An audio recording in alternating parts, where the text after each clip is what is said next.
artificial intelligence, deep learning, cybersecurity, robotics, and cloud computing. Tonight, mostly cloudy, lows in the mid-30s. There is a wind advisory in effect until 7 p.m. Winds out of the northwest, 15 to 40 miles per hour. Tomorrow, partly sunny, highs in the upper 40s. Tomorrow, mostly sunny, highs in the mid-50s. Currently, it is 47 in Milwaukee, 44 in Waukesha for 1510 a.m. My name is Brian Kelly.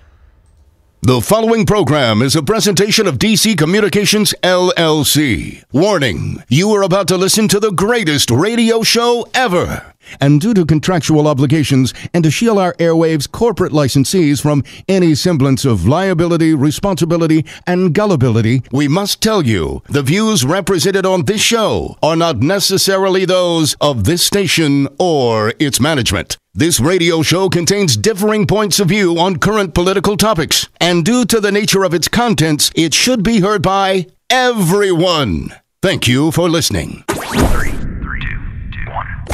Now live from the heart of liberal Wisconsin, where the political party is just beginning, welcome to the Devil's Advocate Show. Best friends proving it's never personal, only politics. Please allow me to introduce myself. Now here are your hosts, Dom and Crute. Welcome to the Devil's Advocates radio show. Dominic, Crudy. this one's going to be a barn burner. Oh, again, they're all barn burners. There ain't no barns left in Wisconsin. Buddy, Jeff Flake, Senator Jeff Flake, former Senator Jeff Flake, I guess technically still a senator, he lit up Donald Trump today in perhaps an unprecedented way from the Senate floor. We will bring you that speech, I believe, in its entirety, about 3:30. We got to get it ready. 3:30, you're going to make everybody We gotta wait tease that it, man. long, man. They have got to hear this. Fancy Brian, during the Wisconsin News Hour, of course, played the very conclusion of the speech. But we had staffers, we had Disco Stu reaching out saying, man, go live on this speech. This is unbelievable. Historic. Historic. I heard that term. Jeff Flake, I wrote down one quote. I will not be complicit or silent. He was neither today. And it is a great speech. It's about 16 minutes. We'll bring it to you in its entirety when Crudy feels like it. But Crudy, I got to say. Mark your calendars. I got to say. Why does it take everybody quitting their job before they're going to stand up to this president? Well, what is it about that? I mean, what's the downside of standing up anyway? And if you don't announce your retirement and you're defeated in an election, so what? You're going to quit anyway. Why does everybody get brave once they turn in the pink, get the pink slip or turn in their resignation? Are you trying to tell me something, Selvia? Yes, you know me. I'm always been holding back until now. Well, I thought you were retiring in disgrace. Perhaps you're going to lay out the truth for a change. Yeah. So anyways, this caught us a little unawares. Now, I had heard rumor earlier today that Jeff Flake was going to announce he was not seeking re-election. Even that is surprising news. And the president of the United States, of course, in full-blown battle mode with another U.S. senator earlier today, Bob Corker. I thought Corker was going to be the lead. Little Bob. We'll talk about that in just a minute. I see how bullies always pick on people's heights. And what is amazing to me is Sarah Huckabee Sanders right now at the podium trying to defend A, her boss's tweets at Bob Corker earlier today, and B, eventually it's going to come up. Right. The barn burner of not only did Flake, light up the president, he burnt down the Senate on his way out the door. And Mitch McConnell was largely agreeable immediately after Flake came off the floor. John McCain also made very positive notes about the integrity of Jeff Flake. No one had anything like that to say about the president. I also went to his Twitter account. I see you pulled it up. I was waiting for a live tweet response. Nothing yet. No, all we've got is Huckabee Sanders, and we won't punish you with that. But this is going to be a big show. Also, polling out in the state of Wisconsin, Dom, Marquette University Law School poll. Now, this is not a big statewide poll. This is a 5-county poll, but still good new snapshot of what Wisconsin voters think. It includes the WOW counties, Waukesha, Ozaukee, Washington, Milwaukee, and also Racine County. Yeah, throw Racine in there. Foxconn, a big topic of the day, and Charles Franklin, I believe, in an unprecedented move, joins us here live on Brady. Awesome. I cannot wait. 5 o'clock? 5 o'clock. Charles Brady, Charles Franklin, Charles Brady. joins us on Brady. There we go. Making the happy hour just a little happier. I'm a little giddy from the speech. Flake had a real, sort of a lifting of my spirit. I'm thinking to myself, today is the beginning of the end for Donald Trump. Yeah. Did you think the same thing when Corker said it? Yeah, earlier today I did. In fact, do believe this is the beginning of the truth-telling from Republicans. It might take a few retiring senators, but it's got to start somewhere, Dom. Certainly it wasn't going to start with Paul Ryan or Scott Walker. Let's start. Jennifer Rubin's piece at the Washington Post. Again, I remind people nearly every time I read from her fine work, she's a righty. The right turn is what she labels her pieces. Pundits and clueless Republicans are tempted to write off the back and forth between President Donald Trump and Senator Bob Corker, a Republican from Tennessee, as a feud or sniping, as if this were merely a petty personal spat. While Trump is often petty, the public fight between one of the most powerful senators and a failing president has serious repercussions for Republicans' agenda and the future of the GOP. Now, may I remind people, I don't think I read the headline aloud, Dom. Corker shows Republicans can dump Trump. I think Jeff Flake already took his advice. What, everybody resigns and then you're really tough? I would recommend that based on recent, I'm reading a quote from Corker. He spoke on the Today Show earlier today. I would recommend that based on recent history and just interactions, Corker said on the Today Show, when asked if Trump should leave well enough alone on the tax debate, I think that's the best way for us to have success. The comment came ahead of Trump's visit to Capitol Hill Tuesday for his first visit as president to Republican senators' weekly policy luncheon. Trump returned fire an hour later, escalating his recent feud with Corker. Bob Corker, who helped President O give us the bad Iran deal and couldn't get elected dog catcher in Tennessee, is now fighting tax cuts. Way to dig deep for the dog catcher analogy. I've never heard that one before, Trump. Corker dropped out of the race in Tennessee when I refused to endorse him, and now is only negative on anything Trump. Look at his record! Exclamation point. As Jennifer Rubin writes, Trump is wrong on all counts. Corker opposed the Iran deal, decided not to run for re-election despite Trump's pleading, remains popular back home, and favors tax reform. Corker tweeted back, same untruths from an utterly untruthful president. Hashtag alert the daycare staff. The hashtag referred to an earlier exchange in which Corker mused that Trump's insults suggested that one of his aides had missed a shift at the White House's adult daycare center. This follows Corker's blunt observation that Trump's visit to the Hill today is just for a photo op. Come on, does anyone think Trump is capable of having an informed discussion on substance? Later in the morning, Corker said, he's obviously not going to rise to the occasion. He added, the constant non-truth-telling, just the name-calling, the debasement of our nation will be what he will be remembered for most. He added that it affects young people. Trump, he is not a role model, Dom. I am not a role model, Crute.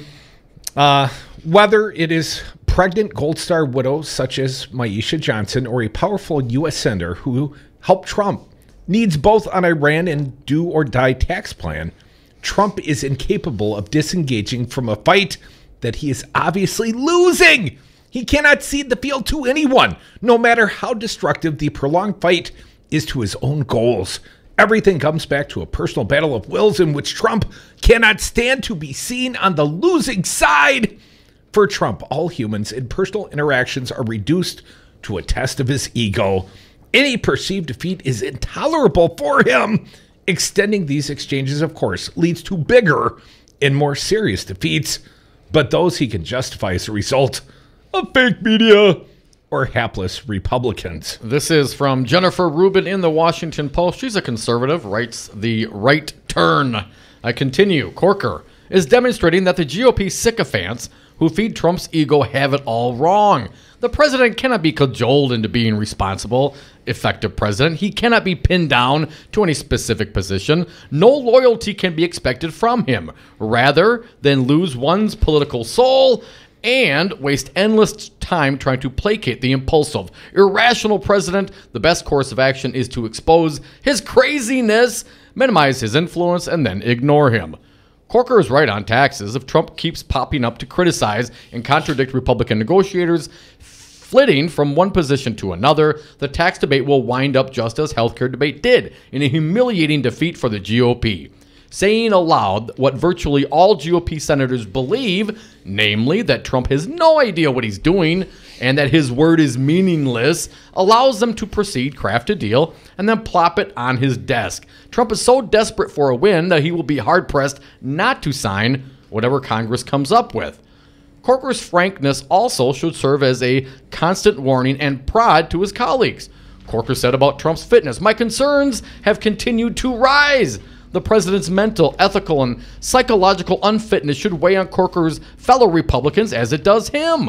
Corker's concerns are rising because Trump's behavior is getting worse, with more frequent fights and displays of incoherence on critical policy issues.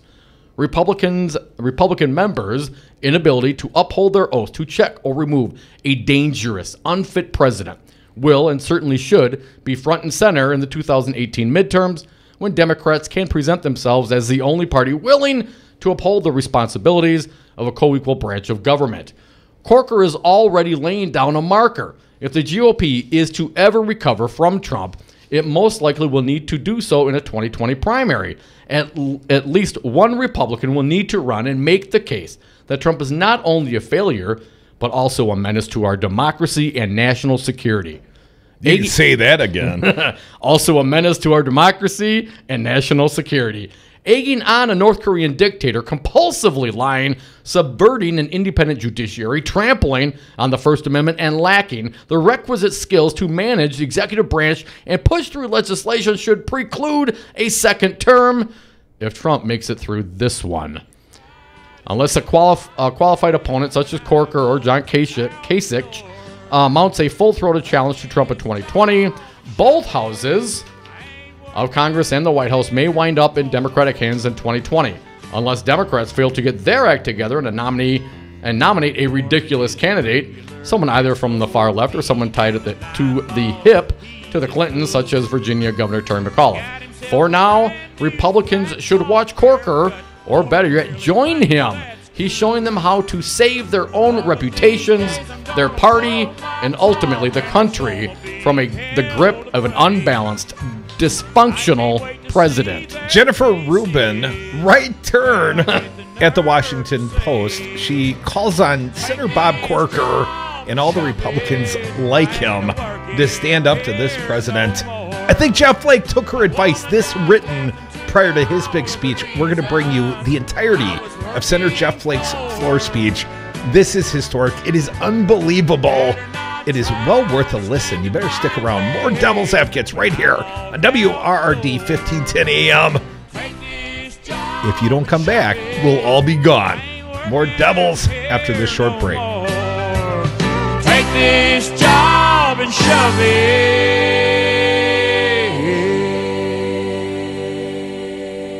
Ever since I started working, every single day of my life has been worse than the day before it.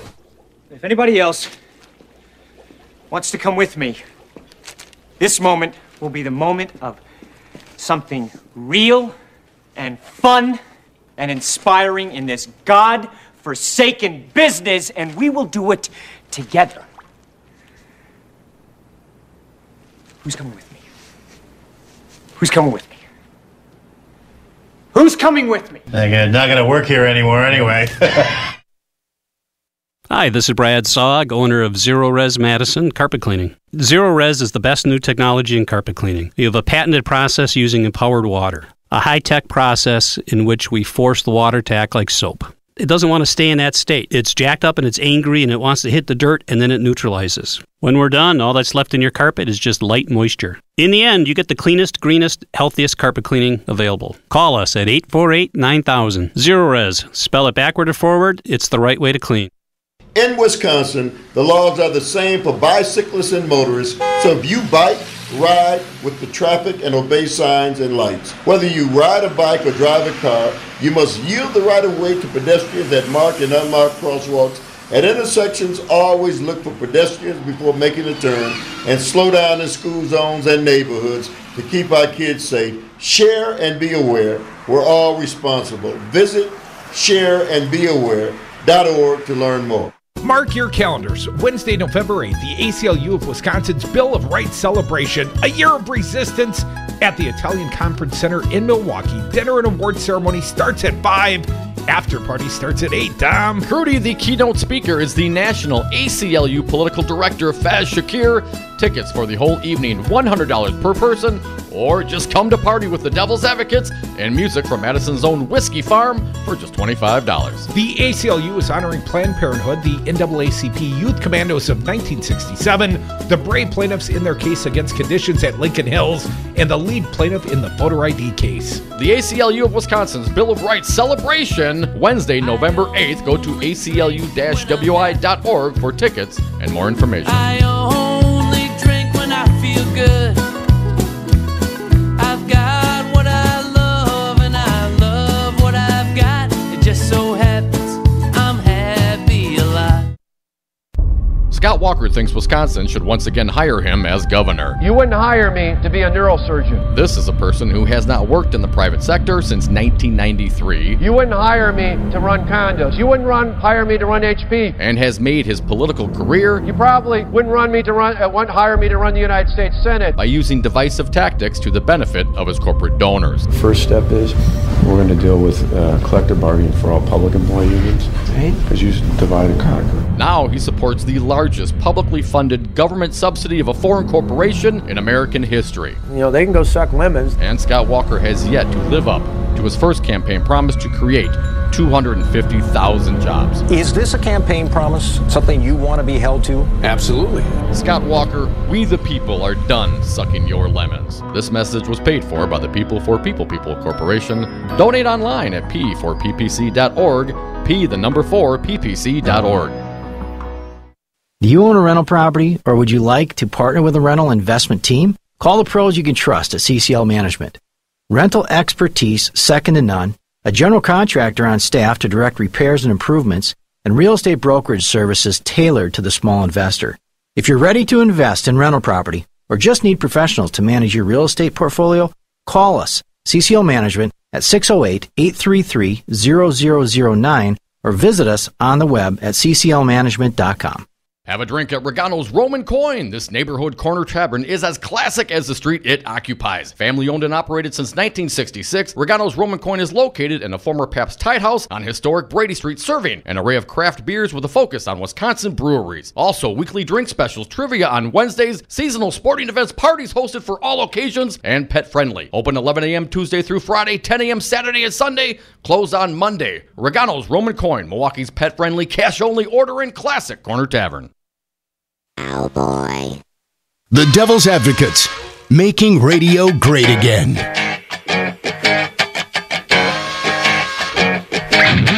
And we are back. Thank you for listening to the Devil's Advocates radio show live on Wisconsin's Resistance Radio, 1510 AM WRRD, streaming live on Twitter. On Facebook and YouTube. We're on Twitter at Devil Radio. And of course, the phone line is always toll free, 844-967-2789. We'll keep an eye on Trump's Twitter account. I get the feeling he's going to react between now and tomorrow morning's bowel movement. Kid Rock, we play this purposefully. More bad news for the president. Apparently, he's not going to have Kid Rock on his side coming from the great state of Michigan. Kid Rock had been threatening, to challenge Debbie Stabenow. Well, apparently, Tom, the dream dies. The Hill, reporting by Judy Kurtz. Kid Rock is ending months of speculation about a possible Senate bid, saying, F no, I'm not running for Senate. Are you effing kidding me? Who couldn't figure that out? The all summer long singer said on Howard Stern's Sirius XM radio show on Tuesday, I'm releasing a new album. I'm going out on tour too. Are you effing S-ing me? He asked Stern. The performer, whose real name is Robert Ritchie, had flirted for months with a possible Republican bid against Michigan Senator Debbie Stabenow, hawking Kid Rock for U.S. Senate t-shirts and criticizing the Democrats, saying Americans were sick and tired of the BS from politicians. Here's what Ritchie said Tuesday of the chatter. We start going with it. Everyone gets their panties in a bunch. He said he gave some of his team a heads up that an entry into politics wasn't actually happening. I have people that work for me. They're on the in. I'm like, F no, we're not doing it, but let's roll with it for a little while. This is awesome. Asked whether it's a strange position for a musician to get political, Ritchie replied, it's the worst advice that I ever gave myself. But it's been the most creative thing I've done, and I've gotten to see everyone's true colors. Stabenow's re-election campaign had fundraised off a potential matchup against the entertainer, saying in an email to supporters last month that if Ritchie ran, he might actually win the Republican primary. Stabenow's office declined request to comment about Ritchie, but after saying he wouldn't run for office, Ritchie later told Stern that he was leaving the door open to a Senate bid if the, quote, left wing keeps effing with him. If they keep effing with me in the papers and everything, I'm going to run, laughed Ritchie. And I'm going to go to effing D.C. I'm going to beat the S out of Debbie, wherever the F her name is. And then I'm going to go to D.C. I'm going to smack the living S out of all those mother effers on the Hill. Ritchie, 46, thanked those who supported him, including everyone from the White House to where I live to former White House strategist Bannon. Ritchie railed against his critics, saying the moment talk of a run began, everyone goes, he's the Klan wizard, he's homophobic, he's Islamophobic. I'm like, this is kind of fun, Ritchie said with a chuckle. I played Barack Obama's effing inauguration, Ritchie said. I didn't vote for him. Ritchie visited the White House in April and posed for photos with Trump in the Oval Office alongside Palin and Nugent. He said of the commander-in-chief, Trump is the effing S. But he also was critical of Trump, saying his messaging is not the best. And if I get to talk to him again, play golf, whatever, I'd be like, dude, we got to talk about this. I think the things he's doing is good, Ritchie said. I say dumb S, but I'm like effing in a band. And not the president. Right. Or a senator, or even a candidate thereof. Or co-host of the greatest radio show ever. I don't know how you got through that without being profane. That is a talent. You are a trained professional. When we come back, the stunning speech of Senator Jeff Flake, the retiring Senator Jeff Flake, more Devil's Advocates, WRD 1510 AM. Looks like Jeff Flake might be the new face of the resistance. Well, bye. Hi, I'm Crudy. I'm here with my friend Tom Alonzi, Principal Officer with Teamsters Local 200. Tom, why are you union strong, Teamster strong? Well, because, Crudy, the Teamsters are the most powerful labor union in North America with 1.4 million members standing together for better wages, benefits, and working conditions at their respective places of work. Tom, what are the unions going to do for the next generation? The same things we the Teamsters have done for the generations before them, Crudy. Give them respect, dignity, and representation with a legal binding contract with their employer, not just the empty promises of an ever-changing employee handbook. Tom, if people want to know more about the unions or joining the Teamsters, what do they do? Well, Crudy, they can simply call Teamsters Local 200 at 414-771-6363 and say, I'd like to know more about becoming a Teamster. Or they can go to our website at teamsterslocal200.com. Be union strong. Stand with Teamsters Local 200, like News Talk 1510 AM and your friend Crudy. You are listening to Wisconsin's Resistance Radio, WRRD 1510 AM, Milwaukee, Waukesha. There is not a gun to my head right now. Hi, I'm Anton Capella, Chief Technology Officer at Five Nines. Five Nines is more than just our name. It's the level of service you can expect. We provide 99.999% uptime. That's the highest availability and performance you can get. You have enough to worry about with your business data, web, security, and cloud services, so we'll manage your IT so you don't have to. Visit 5nines.com. That's the number 5nines.com.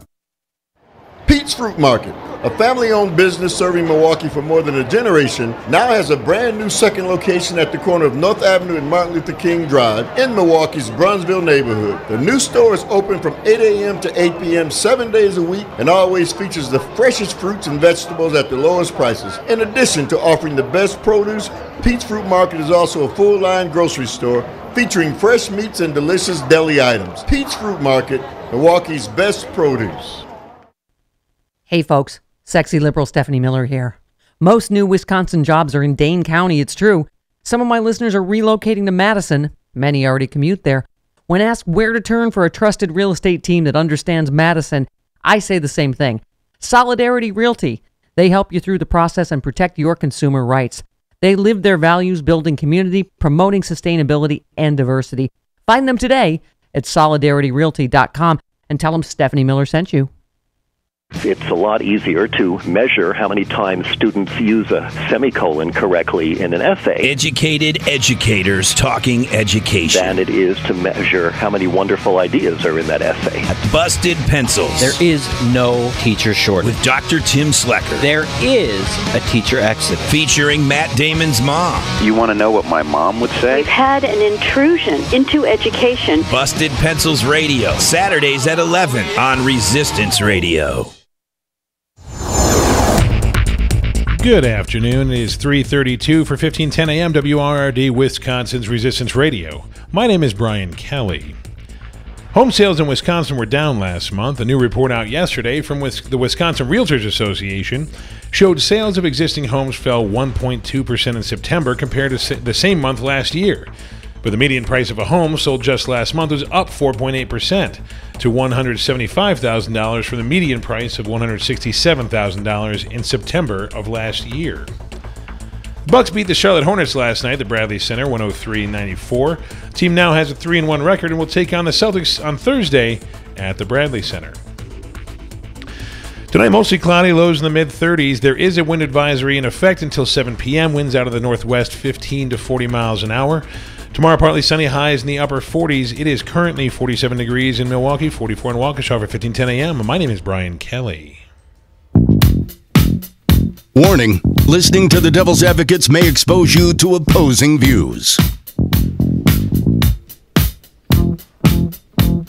Welcome back to the Devil's Advocates radio show. We would like to play in its entirety the retirement speech of Jeff Flake, senator from the great state of Nevada. He was just getting interviewed by Jake Tapper on CNN, and apparently Palin, Breitbart, they're claiming Trump broke Flake. Flake says, I'm still standing. Apparently, he thinks his soul intact. That's not something you could say for the president. What soul? Anyways, before we run out of time, this is about a 16-minute speech. Well worth your while. Play it for them. Fancy Brian, when you're ready. Jeff Flake from the Senate floor earlier today. Mr. President, I rise today to address a matter that has been very much on my mind. At a moment when it seems that our democracy is more defined by our discord and our dysfunction than by our own values and principles. Let me begin by noting a somewhat obvious point, that these offices that we hold are not ours indefinitely. We're not here simply to mark time. Sustained incumbency is certainly not the point of seeking office, and there are times when we must risk our careers in favor of our principles. Now is such a time. It must also be said that I rise today with no small measure of regret. Regret because of the state of our disunion. Regret because of the disrepair and destructiveness of our politics. Regret because of the indecency of our discourse. Regret because of the coarseness of our leadership. Regret for the compromise of our moral authority. And by our, I mean all of our, complicity in this alarming and dangerous state of affairs. It is time for our complicity and our accommodation of the unacceptable to end. In this century, a new phrase has entered the language to describe the accommodation of a new and undesirable order, that phrase being the new normal. But we must never adjust to the present coarseness of our national dialogue with the tone set at the top. We must never regard as normal the regular and casual undermining of our democratic norms and ideals. We must never meekly accept the daily sundering of our country. The personal attacks, the threats against principles, freedoms and institution, the flagrant disregard for truth and decency, the reckless provocations, most often for the pettiest and most personal reasons, reasons having nothing whatsoever to do with the fortunes of the people that we have been elected to serve. None of these appalling features of our current politics should ever be regarded as normal. We must never allow ourselves to lapse into thinking that that is just the way things are now. If we simply become inured to this condition, thinking that it is just politics as usual, then heaven help us. Without fear of the consequences and without consideration of the rules of what is politically safe or palatable, we must stop pretending that the degradation of our politics and the conduct of some in our executive branch are normal. They are not normal. Reckless, outrageous, and undignified behavior has become excused and countenanced as telling it like it is, when it is actually just reckless, outrageous, and undignified. And when such behavior emanates from the top of our government, it is something else. It is dangerous to a democracy. Such behavior does not project strength, because our strength comes from our values. It instead projects a corruption of the spirit and weakness. It is often said that children are watching. Well, they are. And what are we going to do about that? When the next generation asks us, why didn't you do something? Why didn't you speak up? What are we going to say? Mr. President, I rise today to say enough. We must dedicate ourselves to making sure that the anomalous never becomes the normal. With respect and humility, I must say that we have fooled ourselves for long enough that a pivot to governing is right around the corner. A return to civility and stability right behind it. We know better than that. By now, we all know better than that. Here today, I stand to say that we would be better served. We would better serve the country by better fulfilling our obligations under the Constitution by adhering to our Article 1 old normal, Mr. Madison's doctrine of separation of powers. This genius innovation, which affirms Madison's status as a true visionary and for which Madison argued in Federalist 51, held that the equal branches of our government would balance and counteract with each other, if necessary. Ambition counteracts ambition, he wrote. But what happens if ambition fails to counteract ambition? What happens if stability fails to assert itself in the face of chaos and instability? If decency fails to call out indecency? Were the shoe on the other foot, would we Republicans meekly accept such behavior on display from dominant Democrats? Of course we wouldn't, and we would be wrong if we did. When we remain silent and fail to act, when we know that silence and inaction is the wrong thing to do because of political considerations, because we might make enemies, because we might alienate the base, because we might provoke a primary challenge, because ad infinitum, ad nauseum. When we succumb to those considerations in spite of what should be greater considerations and imperatives in defense of our institutions and our liberty, we dishonor our principles and forsake our obligations.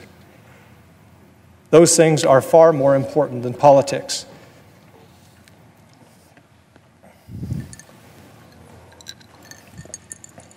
Now, I'm aware that more politically savvy people than I will caution against such talk. I am aware that there is a segment of my party that believes that anything short of complete and unquestioning loyalty to a president who belongs to my party is unacceptable and suspect. If I have been critical, it is not because I relish criticizing the behavior of the President of the United States. If I have been critical, it is because I believe it is my obligation to do so, and as a matter and duty of conscience. The notion that one should stay silent and as the norms and values that keep America strong are undermined, and as the alliances and agreements that ensure the stability of the entire world are routinely threatened by the level of thought that goes into 140 characters.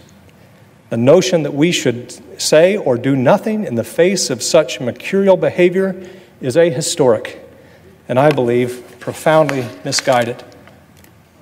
A Republican president named Roosevelt had this to say about the president and a citizen's relationship to the office. Quote, "The president is merely the most important among a large number of public servants. He should be supported or opposed exactly to the degree which is warranted by his good conduct or bad conduct, his efficiency or inefficiency in rendering loyal, able, and disinterested service to the nation as a whole." He continued, "Therefore, it is absolutely necessary that there should be a full liberty to tell the truth about his acts, and this means that it is exactly as necessary to blame him when he does wrong as to praise him when he does right.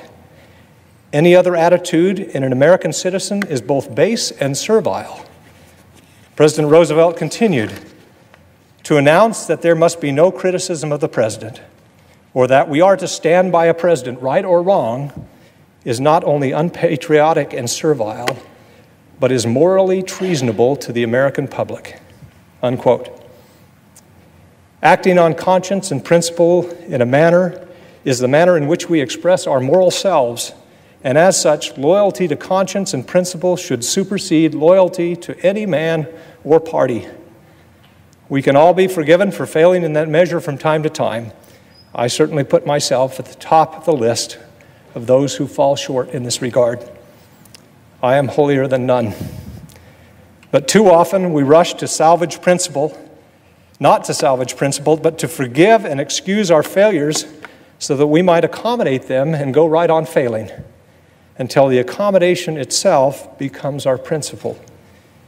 In that way, and over time, we can justify almost any behavior and sacrifice any principle.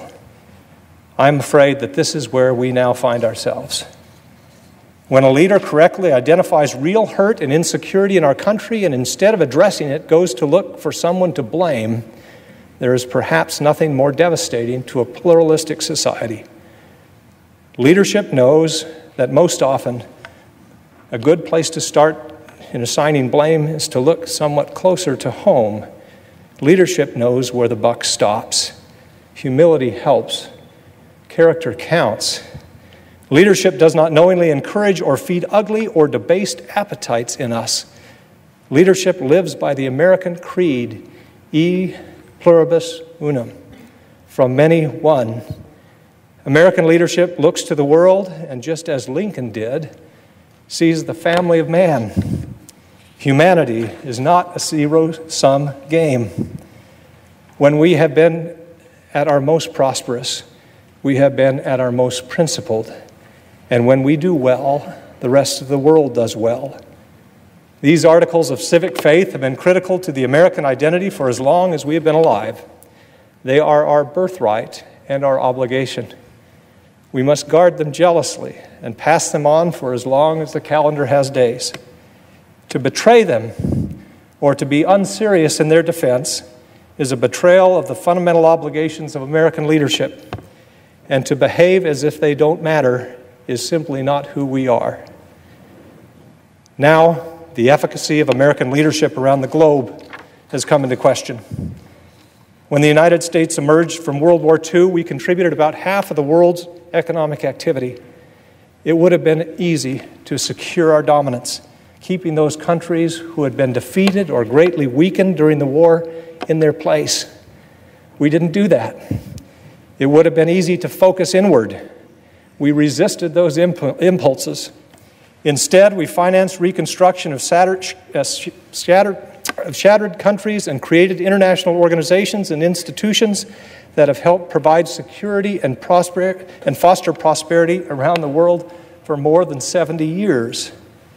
Now it seems that we, the architects of this visionary, rules-based world order that has brought so much freedom and prosperity, are the ones most eager to abandon it.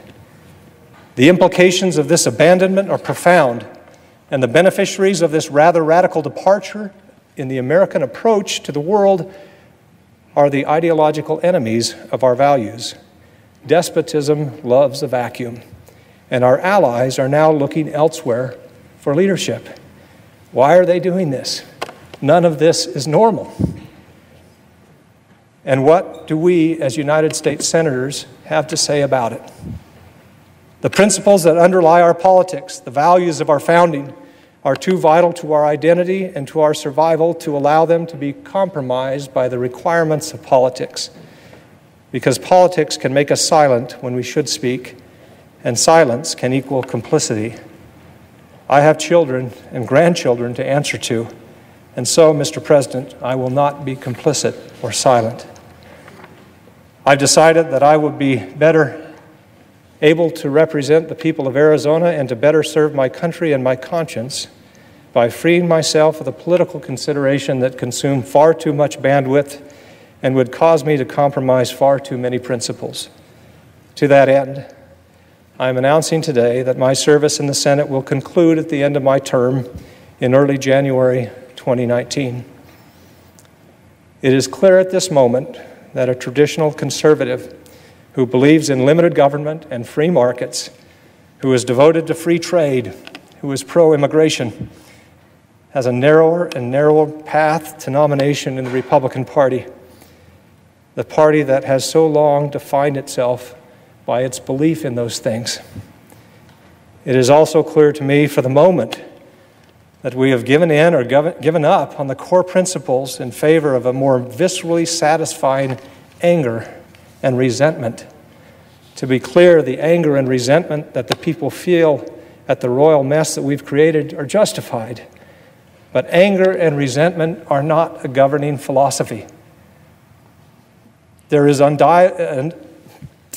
undeniable potency to a populist appeal by mischaracterizing or misunderstanding our problems and giving in to the impulse to scapegoat and belittle. The impulse to scapegoat and belittle threatens to turn us into a fearful, backward-looking people. In the case of the Republican Party, those things also threaten to turn us into a fearful, backward-looking minority party. We were not made great as a country by indulging in or even exalting our worst impulses, turning against ourselves, glorifying in the things that divide us, and calling fake things true and true things fake.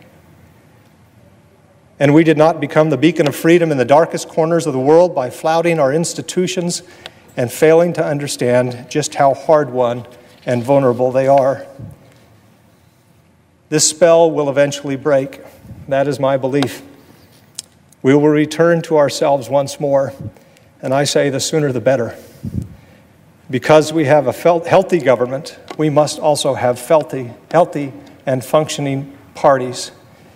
We must respect each other again in an atmosphere of shared facts and shared values, comity and good faith. We must argue our positions fervently and never be afraid to compromise. We must assume the best of our fellow man and always look for the good. Until that day comes, we must be unafraid to stand up and speak out as if our country depends on it, because it does. I plan to spend the remaining 14 months of my Senate term doing just that. Mr. President, the graveyard is full of indispensable men and women. None of us here is indispensable. Nor were even the great figures of history who toiled at these very desks in this very chamber to shape the country that we have inherited. What is indispensable are the values that they consecrated in Philadelphia and in this place. Values which have endured and will endure for so long as men and women wish to remain free.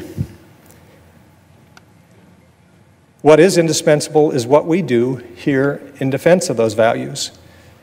A political career does not mean much if we are complicit in undermining these values. I thank my colleagues for indulging me here today. I will close by borrowing the words of President Lincoln, who knew more about healthy enmity and preserving our founding values than any other American who has ever lived. His words from his first inaugural were a prayer in his time and are now no less in ours. We are not enemies, but friends. We must not be enemies. Though passion may have strained, it must not break the bonds of our affection. The mystic chords of memory will swell when again touched, as surely as they will be by the better angels of our nature. Thank you, Mr. President. I yield the floor. That was Senator Jeff Flake, and that was one hell of a I'm not seeking re-election speech. Come back, more Devil's Advocates, WRRD 1510 AM.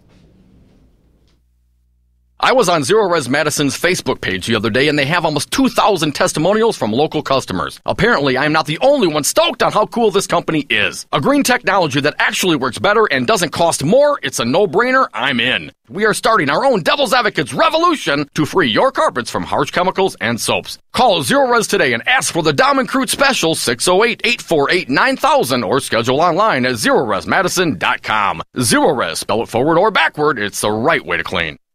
In Wisconsin, the laws are the same for bicyclists and motorists, so if you bike, ride with the traffic and obey signs and lights. Whether you ride a bike or drive a car, you must yield the right of way to pedestrians at marked and unmarked crosswalks.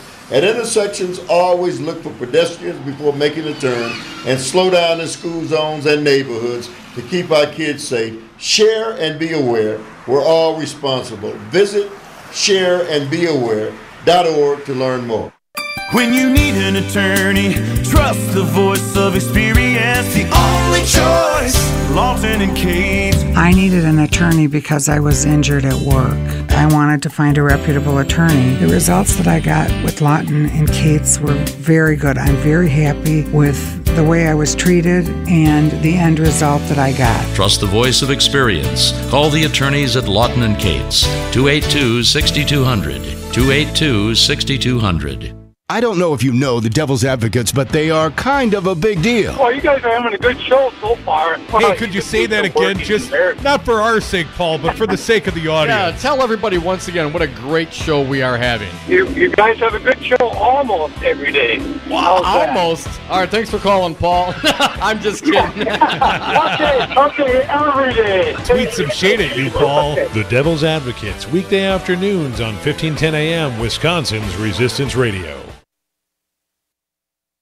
Have you outgrown your house? Are you sick of apartment living? Not ready to buy but know you need to move? Hi folks, this is Tom Hartman for CCL Management in Middleton. You should consider moving up to one of the finer rental homes CCL Management represents. Unique houses and condos, always clean, most are pet friendly. Visit cclmanagement.com today to find your new home. CCL Management, Dane County's premier leasing and property management company. Call CCL Management at 833-0009. That's 833-0009 or visit cclmanagement.com today. Chris Abley and Board Chair Theo Lipscomb have different plans for Milwaukee County.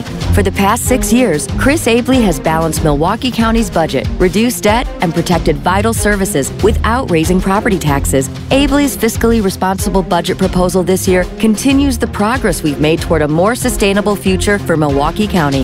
Abley is putting people back to work, but Theo's cuts would end job training programs. Abley's budget maintained, but Theo Lipscomb has a different plan. Theo isn't willing to make the hard choices and is demanding devastating service cuts to our roads and keeps public transit affordable. But Theo's cuts would slash bus routes and delay road repairs. Abley is fighting to keep our parks and senior centers open, but Theo's cuts could shut them down. And while Abley's budget tackles the opioid epidemic, Theo's cuts would hurt public health and make our communities less safe. Call your county supervisor. Tell them to support Chris Abley's budget for Milwaukee County. Paid for by Chris Abley for County Executive.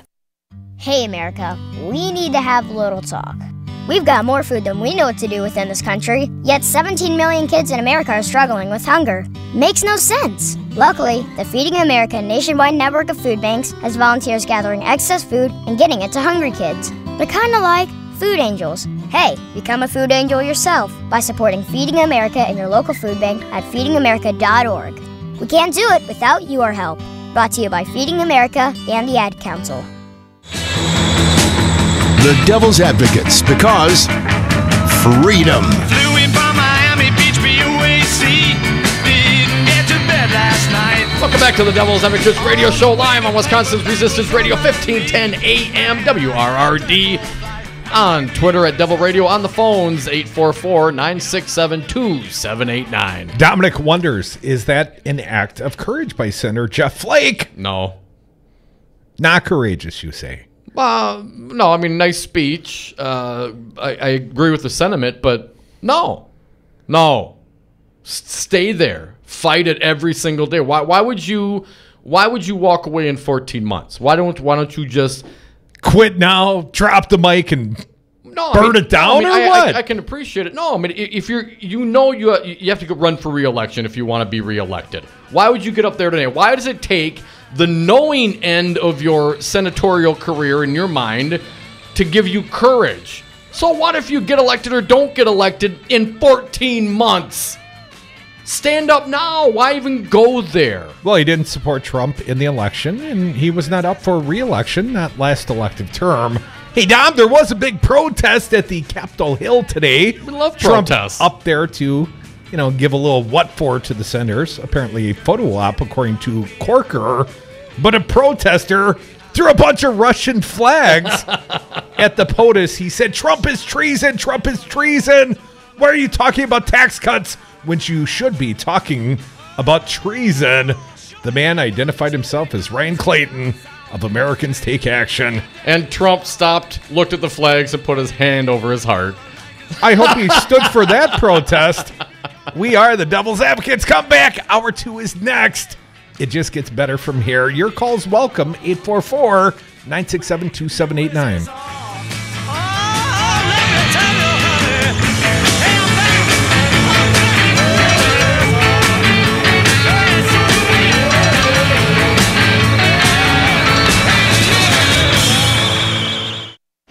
Danny, this isn't Russia.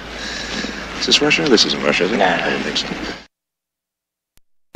Scott Walker thinks Wisconsin should once again hire him as governor. You wouldn't hire me to be a neurosurgeon. This is a person who has not worked in the private sector since 1993. You wouldn't hire me to run condos. You wouldn't hire me to run HP. And has made his political career. You probably wouldn't hire me to run the United States Senate. By using divisive tactics to the benefit of his corporate donors. First step is we're going to deal with collective bargaining for all public employee unions.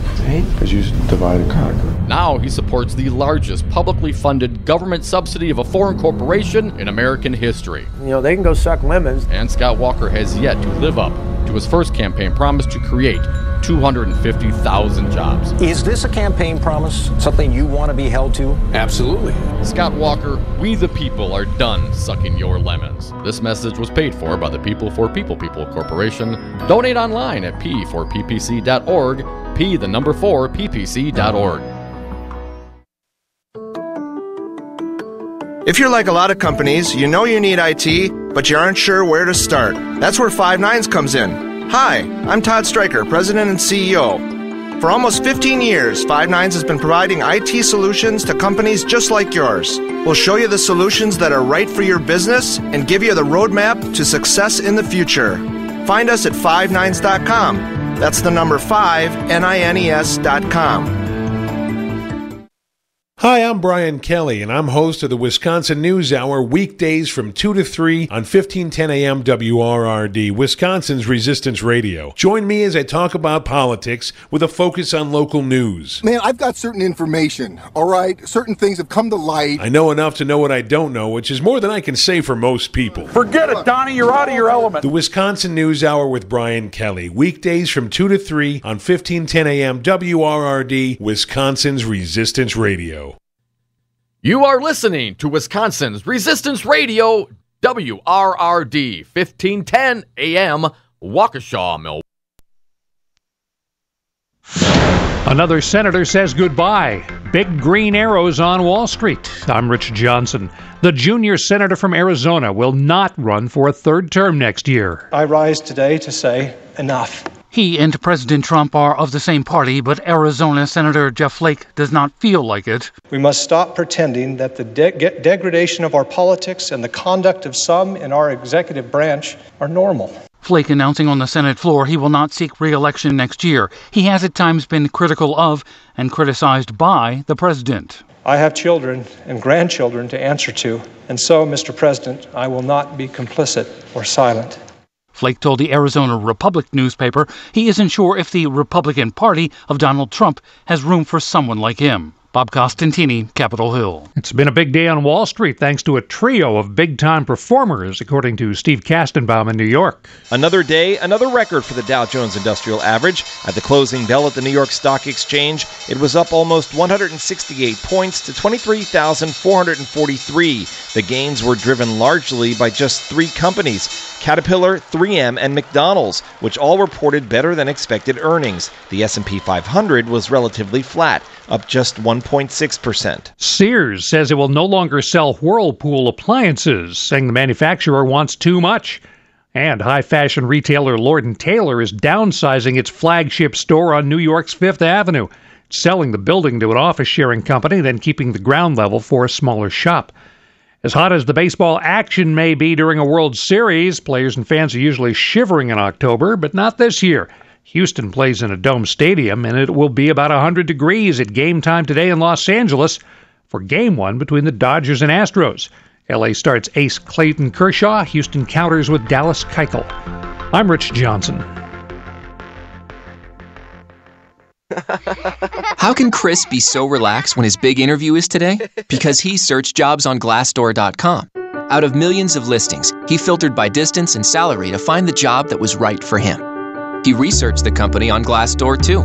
He read employee reviews. He knows they have great medical, even free Donut Fridays. So he has nothing to worry about and everything to look forward to. Glassdoor. Find the job that fits your life. Go to Glassdoor.com or download the app today.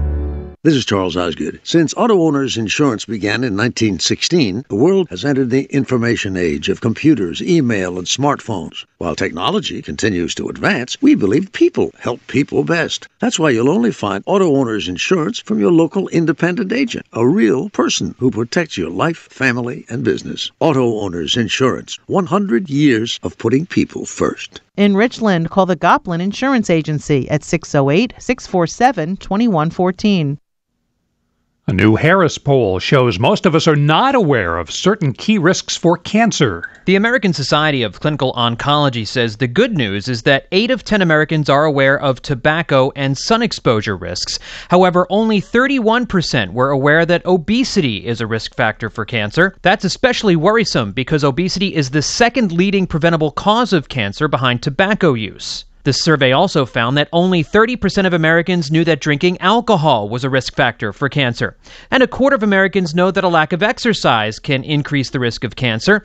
The poll did find that those with a family member who has had cancer have the biggest concerns about being diagnosed. I'm John Stolness. Opponents of President Trump will air their frustrations on the first anniversary of his election. Boston and Philadelphia are hosting Scream Fests, a chance to, in the word of organizers, scream helplessly at the sky. I'm Rich Johnson. What if hiring could be easier with more qualified candidates and faster results? What if hiring could be smarter? Thanks to ZipRecruiter, it can be. With one click, post your job to over 100 top job boards. Then, their smart technology notifies the most qualified candidates to apply. No wonder 80% of employers who post on ZipRecruiter get a quality candidate through the site in just one day. ZipRecruiter, the smartest way to hire. Try ZipRecruiter free at ZipRecruiter.com/talk. That's ZipRecruiter.com/talk. Ransomware is software that can infiltrate your business through email, enabling cyber criminals to hijack sensitive information as ransom for your own data's release. Leveraging Barracuda email security with advanced threat detection can stop a ransomware attack in its tracks. As an added measure, Barracuda Backup allows you to recover your data without having to surrender to extortion. Crime doesn't pay when you protect your business data with Barracuda. Go to Barracuda.com. Good afternoon. It is 4:05 for 1510 a.m. WRRD, Wisconsin's Resistance Radio. My name is Brian Kelly. The restructuring of the University of Wisconsin system could mean big changes for the UW Extension and for Wisconsin Public Television and Wisconsin Public Radio. The proposed dismantling of the UW Extension means programs, services, and jobs could be at risk in some rural areas. Under the proposal, the UW Extension Cooperative, known for decades for its agricultural agents and 4-H program, would become a part of UW-Madison, and Wisconsin Public Television and Wisconsin Public Radio would be merged into the UW system administration. The new plan would go into effect next July, if approved. There is a wind advisory in effect till 7 p.m. Winds out of the northwest, 15 to 40 miles an hour. Temperatures are slowly falling. Tonight, mostly cloudy, lows in the mid-30s. Currently, it's 47 degrees in Milwaukee and 44 in Waukesha. For 1510 a.m. WRRD, Wisconsin's Resistance Radio. My name is Brian Kelly. The following program is a presentation of DC Communications, LLC. Warning, you are about to listen to the greatest radio show ever. And due to contractual obligations and to shield our airwaves corporate licensees from any semblance of liability, responsibility, and gullibility, we must tell you the views represented on this show are not necessarily those of this station or its management. This radio show contains differing points of view on current political topics, and due to the nature of its contents, it should be heard by everyone. Thank you for listening. 3, 2, 1. Now live from the heart of liberal Wisconsin, where the political party is just beginning, welcome to the Devil's Advocate Show. Best friends proving it's never personal, only politics. Please allow me to introduce myself. Now here are your hosts, Dom and Crute. Welcome back, hour 2 of the Devil's Advocates Radio Show. And Dom, I know I told you where I wanted to go next, yeah, but I was lying. Oh, come on, I had man. a totally different story I wanted to drop on you. All right, well, here's the question. As long as it's good, I'll roll with it. I'm not saying it's good. It better but be. It's the direction we're going next. Because I'm going rogue right now, Dom. Oh, no, going rouge? Here's the question. Have you updated the season on your Make America Great Again hat? What? Did you know the Trump campaign team has dropped a new Make America Great Again hat? I did not know that. It's seasonal. I'll show it to you in just a moment. Okay, all right. I'd like to call this the Jackass O'Lantern Make America Great Again hat. What? It's an orange ball cap with what? A jack-o'-lantern. They got the color right. Or as I prefer to call it, eyes. A Jackass O'Lantern. Now, where are you looking at that? What's your the source? Make America Great Again. This is the Twitter account of Laura Trump, I believe, daughter-in-law of the POTUS. This is her sporting modeling it. What, do you think I'm bringing you fake news? I want to check it out, man. I send her shat you not. Hashtag Make Laura Trump's Twitter account, the official one. Make Halloween great again and order your pumpkin Make America Great Again hat today. ShopDonaldTrump.com. Wow. $45 for the Jackass O'Lantern hat. It's trick or treat time, and this Make America Great hat is definitely a treat. Order by October 23rd, too late, to ensure delivery before Halloween, only while supplies last. Embroidered Jack-o'-lantern on front. Embroidered Make America Great Again on back. Proudly made in the USA. Why? It's seasonal. Perhaps your wife doesn't do this. My wife turns the holidays, the little interior decorating stuff, not the big stuff, but the little stuff. You go from pumpkins to turkeys and then Christmas trees and then Easter and what for? Well, apparently at Trump's house, you go from the red hat to the flesh tone orange hat. Now, will we be able to tell if Donald Trump is actually wearing the hat? It could be camouflage for the man. Thinking. Now, Dom, this is just kind of off the cuff, and it wasn't planned, kind of like this segment. It's kind of like the show. But I have a bright idea. A year ago at this time, I carved myself a Donald Trumpkin pumpkin. And then you beat it. And then I crushed it with a sledgehammer. That was after Election Day. I had to, get out some nervous energy, if you will. Here's my point. Let's have a contest this year. I got to think some people have either decorated political pumpkins or will decorate political pumpkins. I got mine. I'm going to bring it in tomorrow. And we're going to have a little pumpkin contest. And perhaps, in the anniversary of Election Day, we'll smash them. So what is the contest? I mean, how does this work, Mike? Well, I've got those sexy black WRD polo shirts. They go great for Halloween. I will give away a free to you, no charge to you, a shirt, man. Best Halloween political pumpkin. Now, can it be? People do different things with their pumpkins. Some people do the old-fashioned way, like I do. You actually carve it out. You get all the guts out of it. You carve it, and that seems like a lot of work. And then some other, unless you're roasting the seeds. And then some other, less talented folks perhaps will actually just draw on a pumpkin. Paint. I prefer paint. Painting on a pumpkin. Yes. So less talented. Either are acceptable. Yeah, absolutely. However you decorate the pumpkin. Now, what about... all entries must be in by next Tuesday. Obviously, Halloween is the magic day. Any other squashes acceptable? Gourds acceptable, or just purely pumpkins? Any of your fall squash, like... All right. I'm not even sure what pumpkins are. They're not tubules. What are those things? I'm not clear. I love pumpkin pie. Legumes. They're not legumes. No. They're not beans.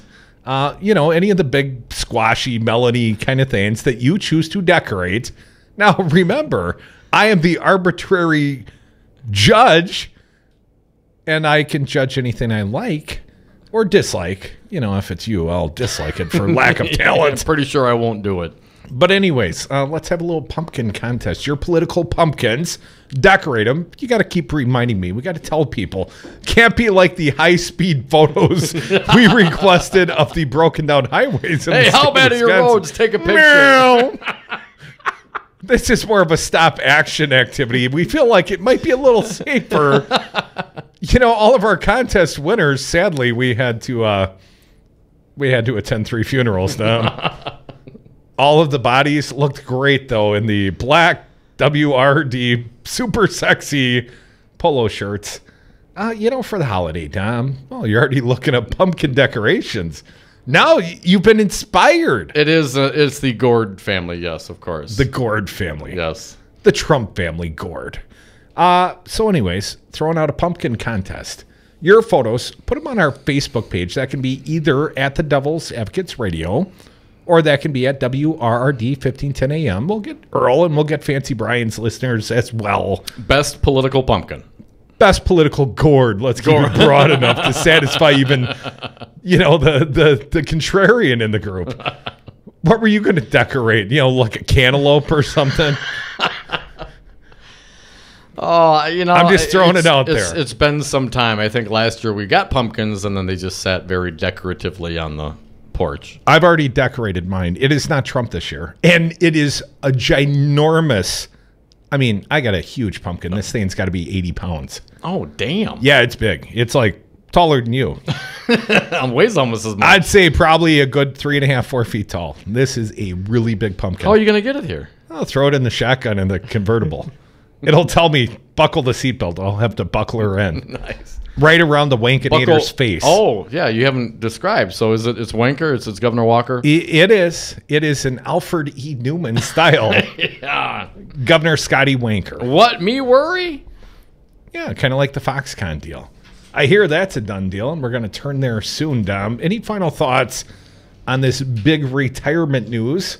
And I guess retirement, that's perhaps a misnomer. Jeff Flake, a relatively young man, he's not going to run for re-election.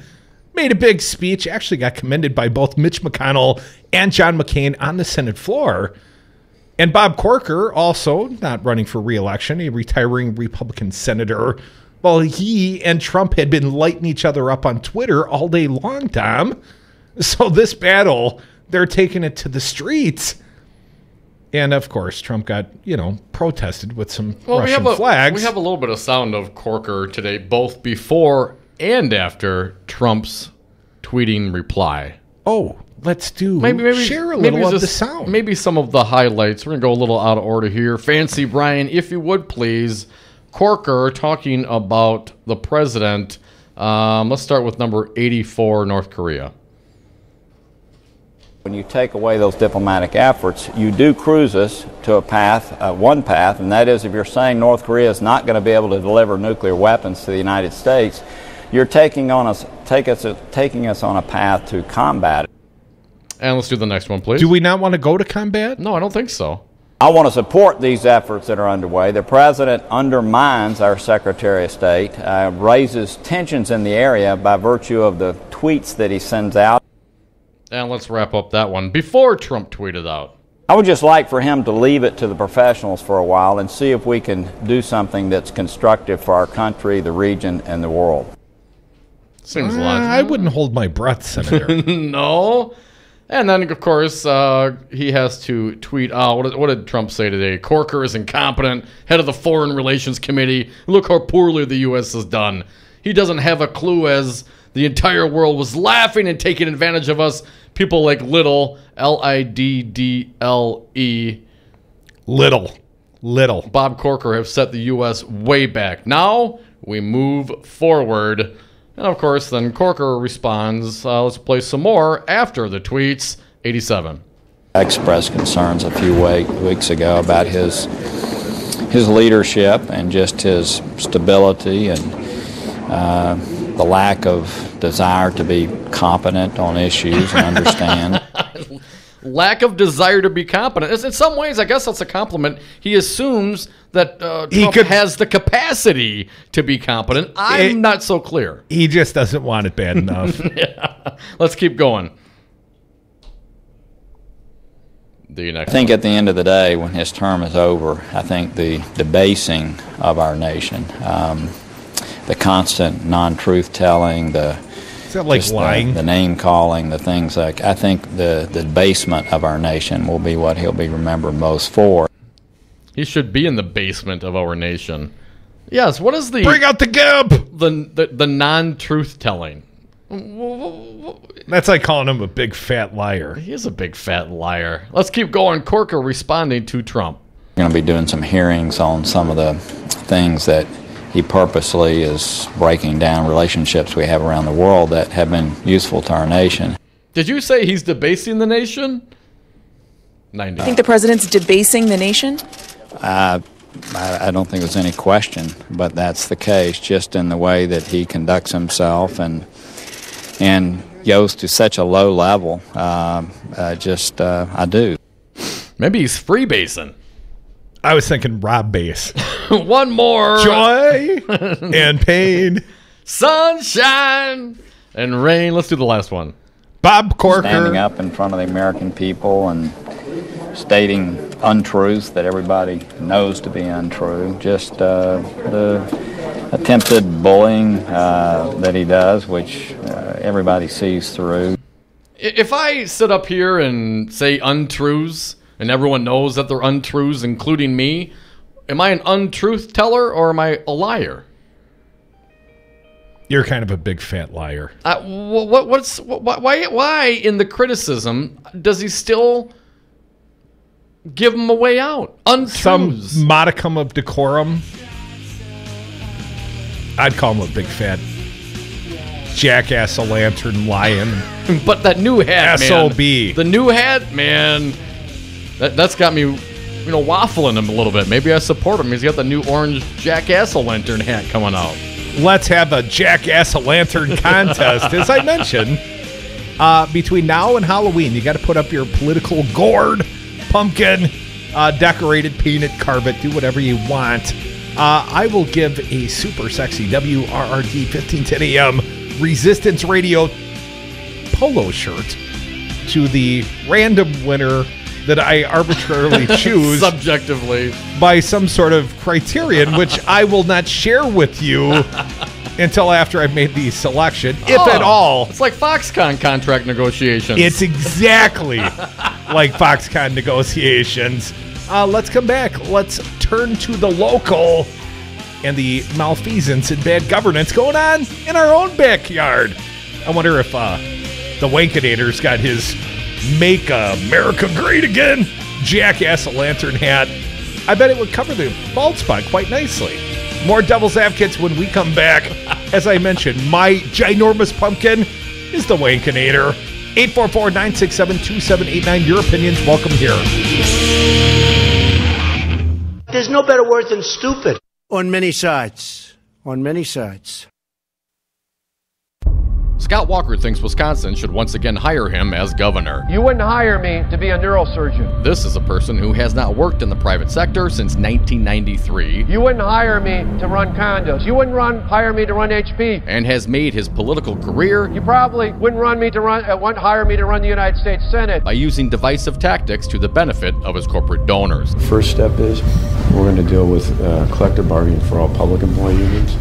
Because you divide and conquer. Now he supports the largest publicly funded government subsidy of a foreign corporation in American history. You know, they can go suck lemons. And Scott Walker has yet to live up to his first campaign promise to create 250,000 jobs. Is this a campaign promise? Something you want to be held to? Absolutely. Scott Walker, we the people are done sucking your lemons. This message was paid for by the People for People Corporation. Donate online at p4ppc.org, p4ppc.org. Hi, this is Brad Saug, owner of Zero Res Madison Carpet Cleaning. Zero Res is the best new technology in carpet cleaning. We have a patented process using empowered water, a high-tech process in which we force the water to act like soap. It doesn't want to stay in that state. It's jacked up and it's angry and it wants to hit the dirt and then it neutralizes. When we're done, all that's left in your carpet is just light moisture. In the end, you get the cleanest, greenest, healthiest carpet cleaning available. Call us at 848-9000. Zero Res. Spell it backward or forward. It's the right way to clean. The Devil's Advocates. Well, if the rapture comes, I hope they take me and leave Dom. If the rapture comes, we'll be here tomorrow, Mike, taking your calls. We certainly appreciate it. 844-967-2789. Come on, man. You must mean the royal we. So relevant, they have 1 foot in tomorrow. Hey, if you want to go meet your maker, Crudy, don't let me stop you. I'm your maker. 844. You've already met him. Do you own a rental property, or would you like to partner with a rental investment team? Call the pros you can trust at CCL Management. Rental expertise second to none, a general contractor on staff to direct repairs and improvements, and real estate brokerage services tailored to the small investor. If you're ready to invest in rental property, or just need professionals to manage your real estate portfolio, call us, CCL Management, at 608-833-0009, or visit us on the web at cclmanagement.com. In Wisconsin, the laws are the same for bicyclists and motorists, so if you bike, ride with the traffic and obey signs and lights. Whether you ride a bike or drive a car, you must yield the right of way to pedestrians at marked and unmarked crosswalks.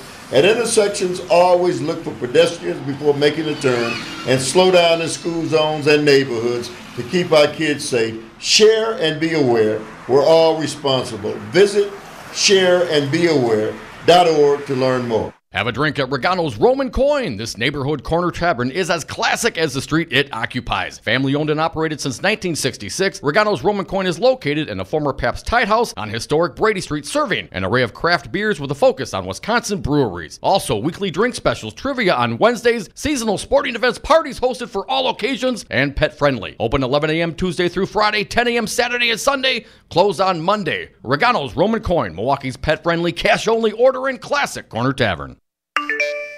Did you just look down at your phone? You did it again, didn't you? You know, you're flying down the road in a 3-ton hunk of steel, and a text takes your eyes off the road for an average of 5 seconds. At 55 miles per hour, that's long enough to travel the length of a football field and cause some serious damage. Turn it off. Trust me, whatever it is, you'll live. Learn more at StopTextStopWrecks.org. Brought to you by the Ad Council and the National Highway Traffic Safety Administration. When they go low, we get high. Dom and Krutz are the Devil's Advocates. The roof is on fire. The roof is on fire. We don't need no water, let the mother burn, mother burn. And And we are back from the 420 break. Thank you so much for listening. Give us a call if you have something to say.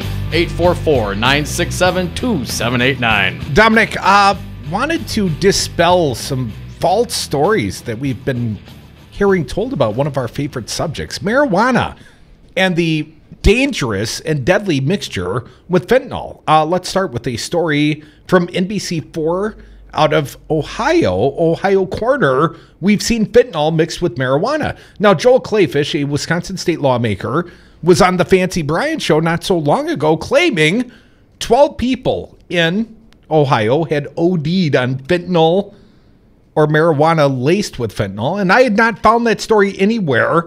And I've yet to find any corroboration of that story, but here is as close as I can find. Synthetic opioids like fentanyl have been found in marijuana. Hamilton County Coroner Dr. Lakshma Samarato confirmed to NBC affiliate, you don't care, a place in Ohio, TV. Fentanyl, a drug 50 to 100 times more powerful than morphine, has been linked to a surge of fatal overdoses across the country. It has been showing up in other drugs that is, across the area. We've seen fentanyl mixed with cocaine. We've also seen fentanyl mixed with marijuana. San Marco, perhaps that's right, said during a joint press conference with Senator Rob Portman. San Marco said that there have already been 297 deaths in Hamilton County this year caused by suspected opioid overdose. She did not specify how many cases involved marijuana mixed with a synthetic opioid. Essentially, the message we've tried to get out there is that if you're using any form of street drugs, count on them having some form of synthetic opioid mixed in, although she offers no evidence in the case of marijuana. A little closer to home, October 19th, WAOW, I believe this is up in the Wausau area. DEA officials say drug traffickers use fentanyl to make their product more competitive because it provides a better high, but it can be deadly. Fentanyl is showing up in marijuana and threatening lives, according to DEA, confirmed by the Milwaukee affiliate WISN. Bob Bell, the DEA special assistant agent in charge, and I left a message for him today. You're probably talking about people who are not experienced, who have not built up a tolerance to opioids being introduced to fentanyl, and it can be immediately lights out. Just 2 milligrams of fentanyl is enough to kill. Bell said drug traffickers can lace the powder in a simple way or put fentanyl in a liquid solution and apply it to the marijuana. Right now, the effects of fentanyl in the Milwaukee area and the state of Wisconsin are devastating, Bell said. Yes, they are.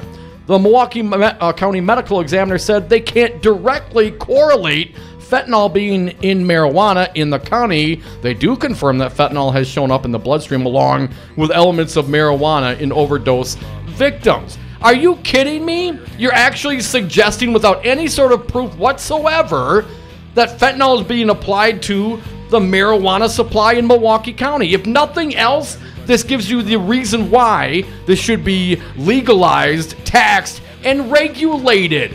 It's reefer madness. It's propaganda from the DEA, and I have not found any conclusive evidence of anyone smoking weed and ODing on fentanyl, not as a combination anyways. Come back with us. More Devil's Advocates phone lines open.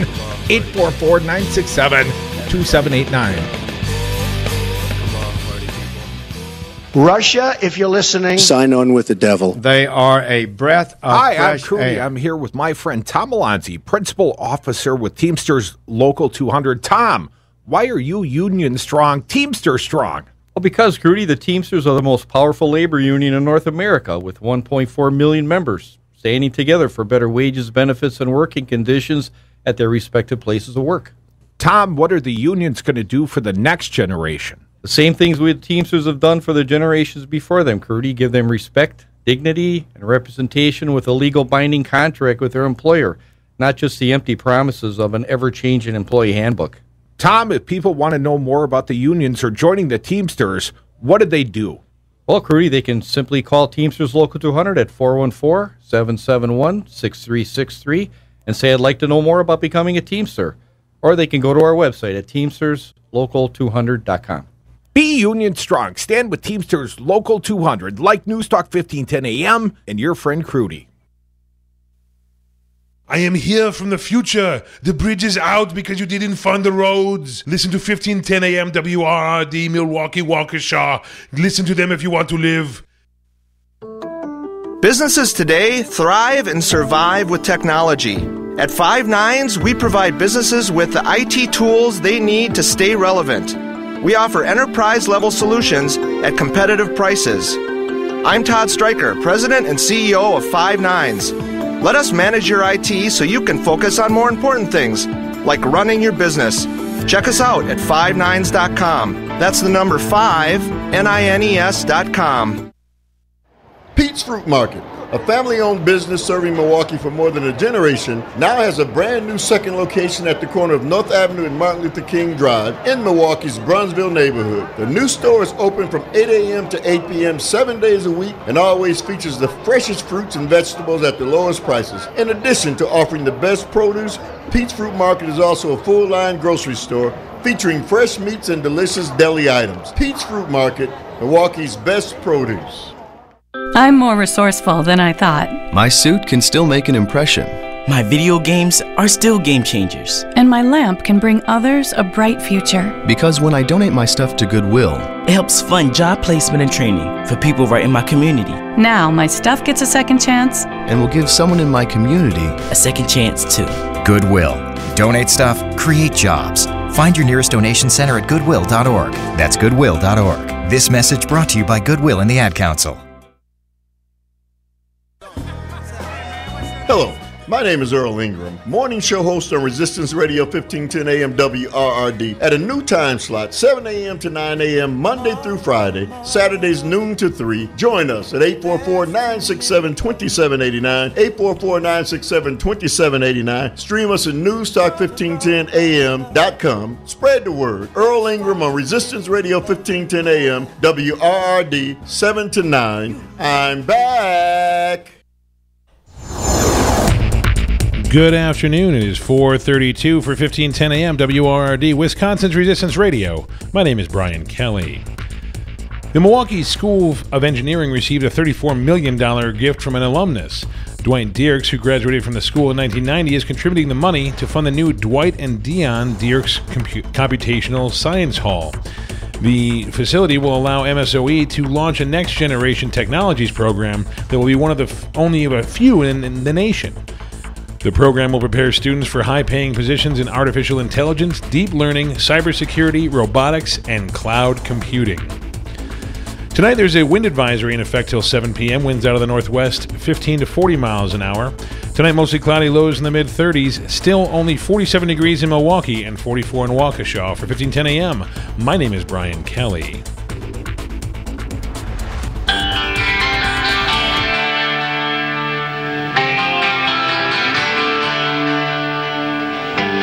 I don't know if you know the Devil's Advocates, but they are kind of a big deal.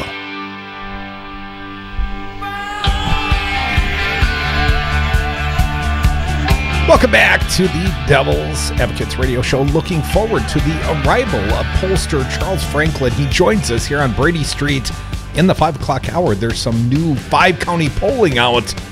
That's the Wow counties, Milwaukee County, and Racine County. A lot of Foxconn questions. But Dom, you and I, have made sort of a long-term longitudinal study since we've been in college. Yes. On the recreational uses for the marijuana. Doctor. I think we've got our doctorates. I think at the University of Michigan, you can now get an undergraduate degree in marijuanaology of some sort. Excellent. We're not doctors. Would say that is excellent, but here's a point that we would like to make, because I think there's some bad information, some fake news out there, and it is the mixing of the fentanyl in the marijuana. That is not a common occurrence. I'm not saying it's never happened in the history of mankind, but I find this to be troubling, and as an occasional chronic user, I just thought, well, perhaps I should go to the source. Well, right, because once again, as an unregulated drug, who knows what you're buying? It's so nice when you go to Colorado, you can pretty much guarantee that there's not going to be anything in it. Taxed and regulated legal marijuana, where opioid ODs are down in the state of Colorado. Everyone says, look to Colorado. Well, the opioid ODs are down. But I went to the High Times at hightimes.com. The Bible. The truth behind reports of fentanyl-laced pot. I figured this is the source that I'm looking to. Various media outlets have reported that fentanyl-laced marijuana overdoses are on the rise across the United States and in Canada. A majority of those reports have been debunked as smokescreen. A smokescreen. Marijuana is currently more of a hot topic than it had been in recent decades. Therefore, media outlets are racing to the courthouse and the coroner's office, hoping to be the first to report that there might be something new and deadly wrong with it. Due diligence is being thrown out the door. Conclusive reported proof of fentanyl-laced marijuana being sold or causing deaths has yet to emerge. Melvin Peterson, a spokesman for the DEA, stated, in regard to marijuana, I'm not familiar with that. That's the DEA's take, at least one officer thereof. In a recent case that was syndicated nationally by State House News Service, a Yarmouth, Massachusetts man overdosed on marijuana that was possibly laced with fentanyl. State House reported that the Yarmouth Police Department said in a statement that its officers believe that it is possible that marijuana laced with fentanyl, which police are starting to see more and more across the country. There's that line again. An email from Deputy Chief of Police Stephen G. Zaros said, however, that while the person who overdosed and his girlfriend stated to police officers that they did not and do not use heroin fentanyl, he may not have been 100% truthful. You think? In hiding the fact that they used heroin. Zaros went on to say, we found no evidence of heroin in the room. We only found marijuana. The marijuana-related items were seized, and we are awaiting potential test results. Time will tell if the man's bong has traces of fentanyl in it. Even so, again, this source, High Times, this is where the stoners go if they want to know, Dom. Even so, while it is possible that his marijuana was laced with fentanyl, pending further investigation, there won't be any clear-cut proof that he unknowingly purchased it that way. The likelihood, and here's the logic. I mean, listen close, all you propaganda spreaders. The likelihood of weed dealers cutting their buds with expensive fentanyl is far-fetched. Unless there is some dastardly dealer out there who is on par with the random psychopath who tampered with and contaminated aspirin bottles in the 1980s, there is a glaring lack of motive. Killing your clients will definitely not make them return to buy another baggie of bud. And there have been elusive reports of people burning transdermal fentanyl patches, gel coating and all. No street dealer is bothering with this. If there's a risk, it would be with crushed pills. It therefore seems more likely that some opioid users also smoke marijuana and are possibly combining the two substances. Reefer madness aside, while fentanyl is a powerful synthetic opioid that is easy to overdose on, marijuana is neither. And while marijuana legalization is gaining momentum worldwide, last March, the United Nations banned 2 chemicals used to make fentanyl. And while it is highly unlikely that anyone, including the man from Yarmouth, needed 2 shots of Narcan to recover from a marijuana overdose, that still doesn't necessarily mean this man's marijuana came laced with fentanyl. Dom, it's illogical. It's propaganda, and it seems like reefer madness. And this is coming from the Drug Enforcement Agency. It's coming from the DEA, but it's also from the media. Again, I'll quote this source here, WAOW.com. Again, I think this is in the Wausau area. Here's the title of the article. It can be immediately lights out. DEA says deadly fentanyl is showing up in marijuana. But when you actually read the article, that's not at all what the DEA is saying. And again, I left a message for Bob Bell, DEA Assistant Special Agent in charge here in Milwaukee. I hope he didn't use the work phone. Of course I did, Michael. I left a message for him. And he says in the article, he's quoted, right now the effects of fentanyl in the Milwaukee area and the state of Wisconsin are devastating. Yes, no doubt about it. There's no question we have an opioid epidemic on our hands. And I've been saying this for years. What do you think's going to happen when you can buy stock in your drug dealer? But people that are smoking pot are not the ones, generally speaking, that are wanting to go and get the heroin. I mean, if you're doing drugs, I mean, you are not going out and gonna do a little heroin and then run around and go out and have a good time on the town. You know what I'm saying? That's generally not the case from the people that I know that were using. That was not the case whatsoever. Actually, Bell does have a theory on how the fentanyl is being transferred to the marijuana, Dominic. Well, of course, they're liquefying it. First, they're powdering it. Then they're liquefying it. And then they're applying it to marijuana for people that would not want to use opioids and otherwise. The grade of marijuana out today is just spectacular. So what are you going to do? It is really good, folks. If you're going to increase the potency with fentanyl, wouldn't you use it on like ditchweed? You know, the seedy stuff we used to get in college? Yes. That would be what I would consider. Does that stuff exist anymore? I have not seen it, not that I've tried. When's the last time you've seen a seed? I mean, this is the wonderful world in which we live now. But to throw out the propaganda, to try to conflate these things, and again, I'll repeat the end of the article, the Milwaukee County Medical Examiner said they can't directly correlate fentanyl being in marijuana in the county. They do confirm that fentanyl has shown up in the bloodstream along with elements of marijuana in overdose victims. I would wager probably nicotine and alcohol might be there as well. No cocaine, couple Xanax. I mean, come on. And if nothing else, certainly that is. You the mean to tell me if of, someone's of the black market? That's the danger of the black market. We wouldn't have to worry about this. Nobody's overdosing on marijuana.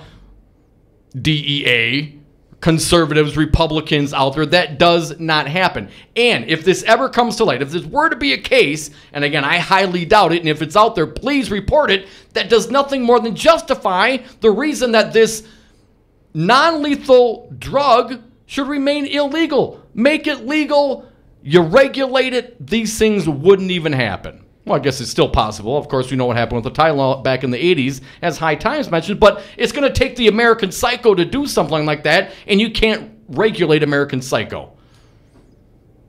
Well, Bob Corker and Jeff Flake are trying, but he doesn't regulate easy. So I think it's important to say this, not because we make light of the opioid topic, not because we're encouraging opioid drug use. Certainly we are not. But because we don't want false propaganda, we don't want this reefer madness out there influencing decision makers. And quite frankly, Dom, I think you make an excellent point. If it was a regulated industry like it is in other states, then there would be little or no fear of going to the pharmacy and either getting your medical dose or getting a dose for recreational use, much like you go to the liquor store and you don't expect it to be bathtub gin. Well, exactly, Crudy. This is Milwaukee, Wisconsin. I mean, this is Brew City, the Milwaukee Brewers. It's right in the name. Anybody worried about fentanyl in their beer? Anybody worried about could be liquidized in their scotch or their brandy? I mean, this is absolutely ridiculous. And I think if you're going to report on these I would things, say that would be a more legitimate concern. I mean, High Times went on to even talk about the temperatures at which these drugs will vaporize. The only consideration that they were worried about is someone perhaps spiking edible marijuana. That fentanyl could somehow get mixed in with edibles. Not that there's any evidence that that's ever occurred either, but that is a more consistent concern. Well, you know how because it the is, burn man. temperatures of these different chemical compounds have only a very slight overlap. 392 degrees Fahrenheit precisely. You'd have to pull it off precisely to make both substances burn in the same pipe. Which of course wouldn't happen in edibles. But again, don't how many people do you know that one time, smoked or ate some edibles and just got really high? This must have been laced with something. Right, it's laced with PCP. This was laced with acid, man. Actually, the thing that I brought up with the interview with Joel Clayfish was that an NFL player, Chandler Jones, expatriate, actually went crazy and was hospitalized after smoking marijuana. Synthetic marijuana. But it was synthetic marijuana. That's what I wanted to That's point not out. even the same substance. It's not even the same thing. And it's again, we're getting facts out there. I just looked it up again. Just to clarify, Chandler Jones was going nuts on synthetic marijuana, not naturally grown, wonderful marijuana, and it had nothing to do with fentanyl either. Fancy Brian, it almost seems like you have a pro-marijuana stance in there as well. I have a pro-healthy, good marijuana stance. Yes, the good drugs. Now, Joel Clayfish makes valid points, and I think some of the legislation he's put forth, we certainly don't want to see fentanyl analogs, where they simply change the chemical component ever so slightly to avoid prosecution, and that's what's happening with fentanyl. But don't tell me they're sticking it in the dime bags you buy on the corner, because fentanyl is much more expensive than the marijuana. Why would you waste it on the marijuana? Yes, and of course, the customers that are actually seeking the marijuana high want nothing to do with the opioids. They have found their safe alternative. They don't want your dangerous drugs pharmaceutical corporations. Oh, that's right. Maybe that's one of the reasons why it remains illegal. Wisconsin legislators, open up your eyes. It is time to cast this aside. We, the people of this state, demand that our marijuana supply be safe, legal, regulated, and taxed. Hell yeah. Preach it, brother Dominic. More Devil's Advocates come back. And please, don't throw this reefer madness, this fear of the fentanyl. Don't label them all the same. These are not the same things whatsoever. One is safe. One is very dangerous. Don't equate them. Even buddies like ours, Joel Clayfish, you know better, sir. You have to get the guy a subscription to the interwebs. Not just the Breitbart, but, all the sites. More Devil's Advocates. We'll come back. We'll do a little Walker bashing. I've been geared up for this for some time. Stick around. More of us, perhaps you on the phones as well. 844-967-2789.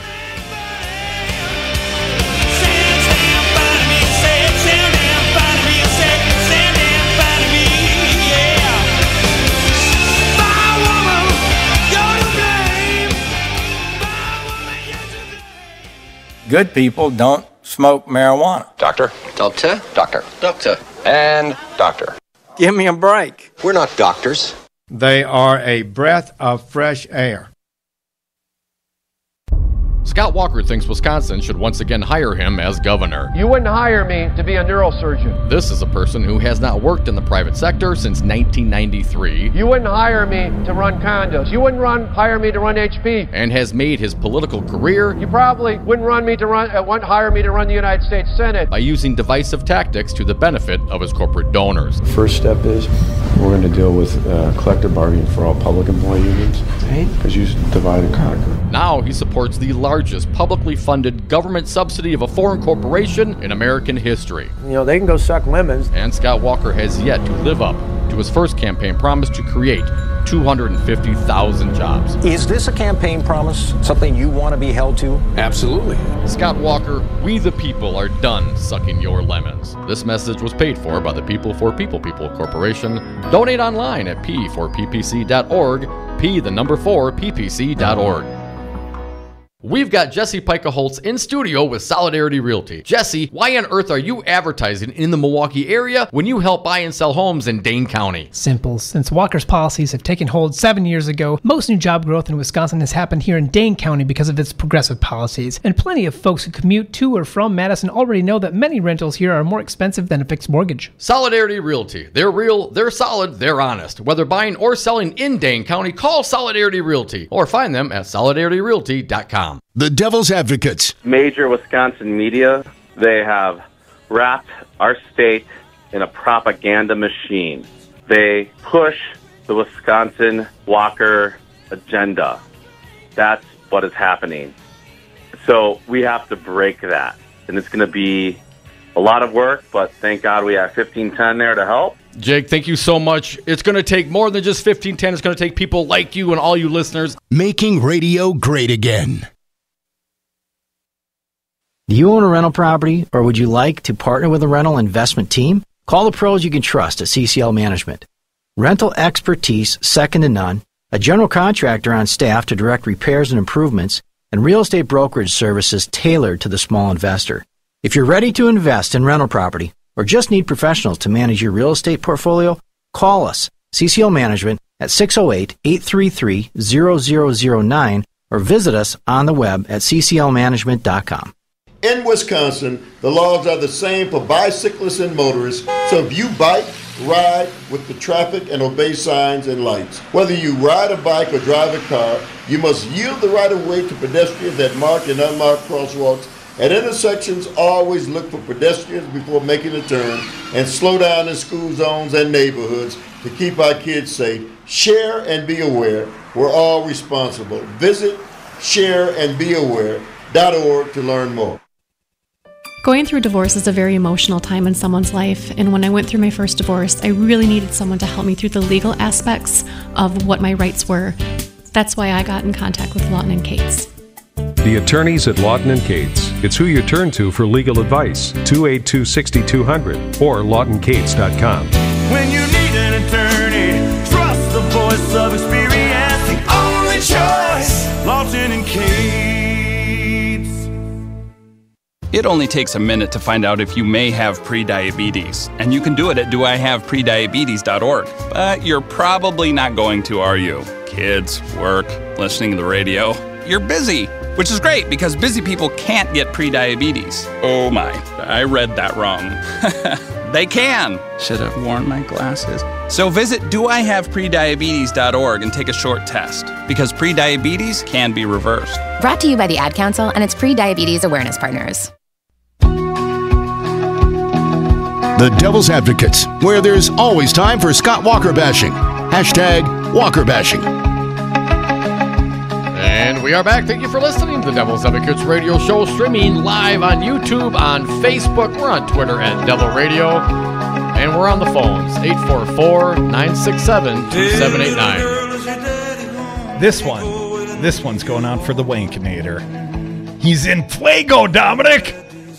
He's on fire. He's on fire! Governor Scott Walker apparently appearing in campaign ads for a fellow Republican governor's reelection. We're talking about, what's his name down south there in...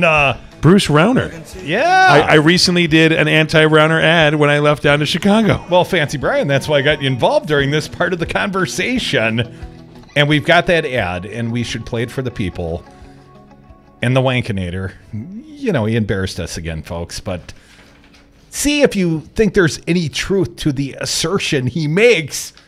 The Wankinator would like to thank the fine folks, especially that House of Representatives leader in the state of Illinois for raising the taxes and setting the Wisconsin economy on fuego. We want to say thank you. Thanks, Mike Madigan. Thank you for raising Illinois taxes, For blocking Rauner's reforms. And helping create new jobs in Indiana. in Wisconsin. In Missouri. Our economy's on fire. We're growing good jobs. And we're growing union jobs faster than Illinois. So we owe you. Huge.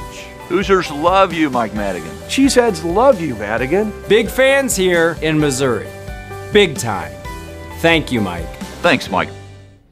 So Walker claims he's on fire. Little penicillin. The economy is on fire? We're on fire? What's our manufacturing jobs? How are we doing on manufacturing jobs? We lost 3,776 manufacturing jobs last year. Last month? We lost 8,800 jobs here in the state of Wisconsin. Small survey, though, not the gold standard. All right. And has he reached his goal of 250,000 jobs for the state of Wisconsin that he promised us years ago? Well, we're 7 years and counting. About 180,000 jobs in total. Nowhere close to the 250,000 he promised us. But we're on fire. How's that? How's the startup business? How's entrepreneurship here in the state of Wisconsin? 50th out of 50. But we're really good at subsidizing to the point of almost $4 billion foreign profitable corporations. We're really good at that. Wasn't it the Chicago Sun-Times that actually thanked Governor Scott Walker for that really bad deal made on behalf of all Wisconsin taxpayers? Of course, I reference Foxconn, Dom, because the employees, in all likelihood, will come from the flatland, from Illinois, and all the pain, all the suffering, well, that's going to be suffered here by Wisconsinites, Dom. And, of course, Weedick, supposed to have this deal nearly wrapped up. We saw press reports today. It's a done deal, or at least that's what so close community leaders are talking about. It's so not a matter of if, it's a matter of when. But of course, we haven't really seen this deal. And in fact, Weedick board members like Senator Tim Carpenter, who appeared on this fine program yesterday, said, there was a nuclear bomb Can't talk about it much, boys, but let's just say it would have left the taxpayers of the state of Wisconsin completely exposed. Now, we had that conversation yesterday, but today apparently it's all good, Dom. And we can rub the face of all the Flatlanders and, our economic achievements. Thank you, Governor Walker. Crudy, also today, the Joint Legislative Audit Committee met. And what did they talk about? Well, they talked about the report on the WEDC that came out last May. There's a new report, Crudy. Uh-oh. A new audit of WEDC? Here is what State Senator Jennifer Schilling said. WEDC did not report accurate information on the number of jobs created and retained as a result of its programs. It also found that the potentially uncollectible balance of loans with repayments more than 90 days past due increased nearly tenfold between 2015 to 2017 from $1.3 million to $11 million. That is a bad trend. When you see delinquency rates up tenfold since the last audit and the last time they cleaned the books of millions of dollars worth of delinquencies. So now we went from 1.3 up to $11 million. WEDC authorities today admitted they miscounted over 600 jobs, a number between 600 and 1,000. I was a little unclear, much like WEDC in their reporting. And I'm not even sure, are these jobs created or impacted? Or they don't even know they fictional numbers they just make up for the sake of audits. They do not track them. They take the word of the company. This is what we had to start. This is what we have now. And they just accept the word of the corporation. There is no verification. There is no workforce development. There's no Department of Revenue. There's none of those issues that are looked at in comparison to what was promised and what was offered and performed. Dominic, he's on fire. Yeah, he's on fire, all right. Folks, we are the Devil's Advocates. We're always on fire. We got a fine guest joining us live here on Brady Street next. He's pollster extraordinaire, Charles Franklin. There's new polling out in the state of Wisconsin. It's a 5-county poll, but they're important counties. They include the Wows. They include Milwaukee. They include Racine. A little question, but Foxconn or several. We'll also see the overall sentiment, the snapshot of Wisconsin voters. We'll bring in Charles Franklin. I'll ask him, how badly did he oversample Republicans this time? I tease. More Devil's Advocates. You are listening to WRD 1510 AM. We'll be right back.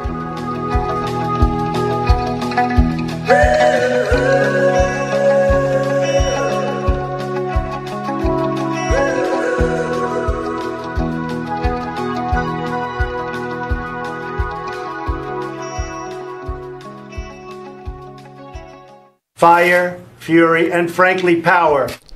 Foxconn, el mejor trato en la historia de Estados Unidos. Very powerful.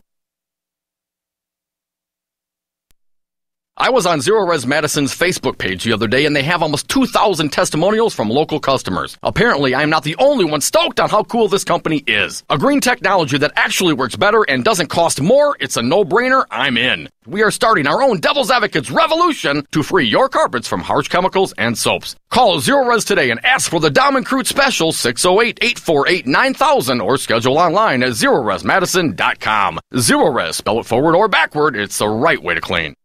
Mark your calendars. Wednesday, November 8th, the ACLU of Wisconsin's Bill of Rights celebration, a year of resistance at the Italian Conference Center in Milwaukee. Dinner and award ceremony starts at 5. After party starts at 8, Dom. Crudy, the keynote speaker, is the National ACLU Political Director, Faz Shakir.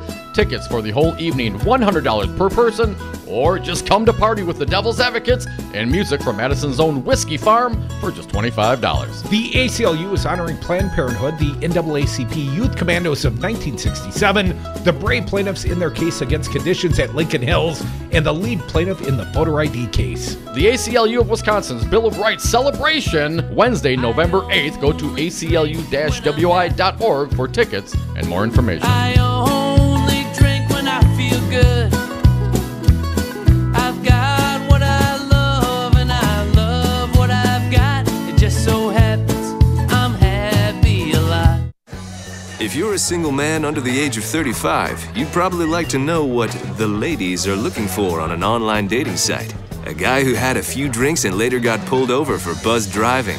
See, that could cost you around $10,000 in fines, legal fees, and increased insurance rates. And doesn't a guy who's back living with his parents but calls them my roommates just scream Mr. Right? Buzzed, busted, and broke. Because buzz driving is drunk driving. A message from the National Highway Traffic Safety Administration and the Ad Council. You are listening to Wisconsin's Resistance Radio, WRRD, 1510 AM, Waukesha, Milwaukee. A U.S. Senator rebukes the president, tackling tax reform. I'm Ann Cates. Arizona's junior senator is not running for re-election. I rise today to say enough. He and President Trump are of the same party, but Arizona Senator Jeff Flake does not feel like it. We must stop pretending that the degradation of our politics and the conduct of some in our executive branch are normal. Flake announcing on the Senate floor he will not seek re-election next year. He has at times been critical of and criticized by the president. I have children and grandchildren to answer to, and so, Mr. President, I will not be complicit or silent. Flake told the Arizona Republic newspaper he isn't sure if the Republican Party of Donald Trump has room for someone like him. Bob Costantini, Capitol Hill. Efforts are underway by Republicans on Capitol Hill to design a major tax reform package. Senate Minority Leader Chuck Schumer says the GOP's proposal will hurt vulnerable Americans. With untruth after untruth after untruth, as Bob Corker put it, when the president talks about the Republican tax plan. Untruth 1, it's aimed at helping the middle class. Untruth 2, it's not a plan for the rich. Untruth 3, it lowers the deficit. Police are swarming a Tampa neighborhood where 3 separate people have been killed in the past 2 weeks, but authorities remain baffled amid fears that a serial killer is on the prowl. Tampa Interim Police Chief Brian Dugan says the search for the suspect continues. I assure you these are linked. They are within 1/2 mile of each other. There was one. The first 2 were within a few days, and the next one was 8 days later. And they're all together. They were all alone, and it's, the neighborhood is on edge. On Wall Street, the Dow Jones Industrial Average climbed 168 points to a new record high. The S&P up 4, the Nasdaq up 11.5. I'm Ann Cates. If you're familiar with cloud computing, you probably know that Amazon Web Services offers a complete set of secure compute, storage, application, and deployment services that help companies launch and scale their IT infrastructures while lowering costs. But did you know that you're still responsible for protecting your own AWS-based assets, meaning your applications and data, from advanced cyber threats? Protect your AWS with Barracuda Network's advanced firewall solutions.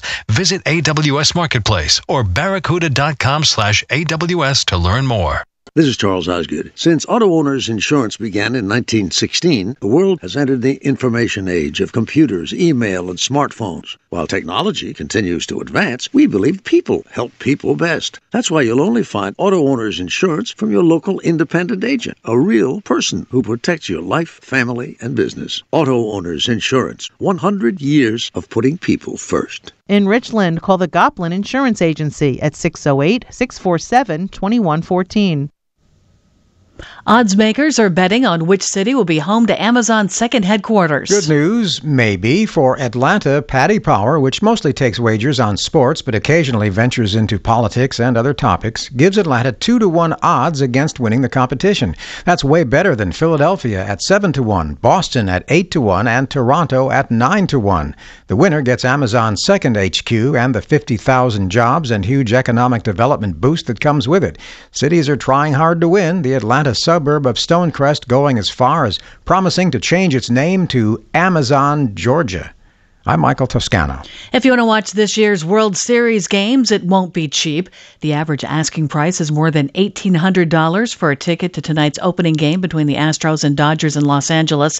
The popularity of the Dodgers franchise is driving demand, plus they haven't been to the World Series since 1988. I'm Ann Cates. What if hiring could be easier with more qualified candidates and faster results? What if hiring could be smarter? Thanks to ZipRecruiter, it can be. With one click, post your job to over 100 top job boards. Then, their smart technology notifies the most qualified candidates to apply. No wonder 80% of employers who post on ZipRecruiter get a quality candidate through the site in just one day. ZipRecruiter, the smartest way to hire. Try ZipRecruiter free at ZipRecruiter.com/talk. That's ZipRecruiter.com/talk. Ransomware is software that can infiltrate your business through email, enabling cyber criminals to hijack sensitive information as ransom for your own data's release. Leveraging Barracuda email security with advanced threat detection can stop a ransomware attack in its tracks. As an added measure, Barracuda Backup allows you to recover your data without having to surrender to extortion. Crime doesn't pay when you protect your business data with Barracuda. Go to barracuda.com.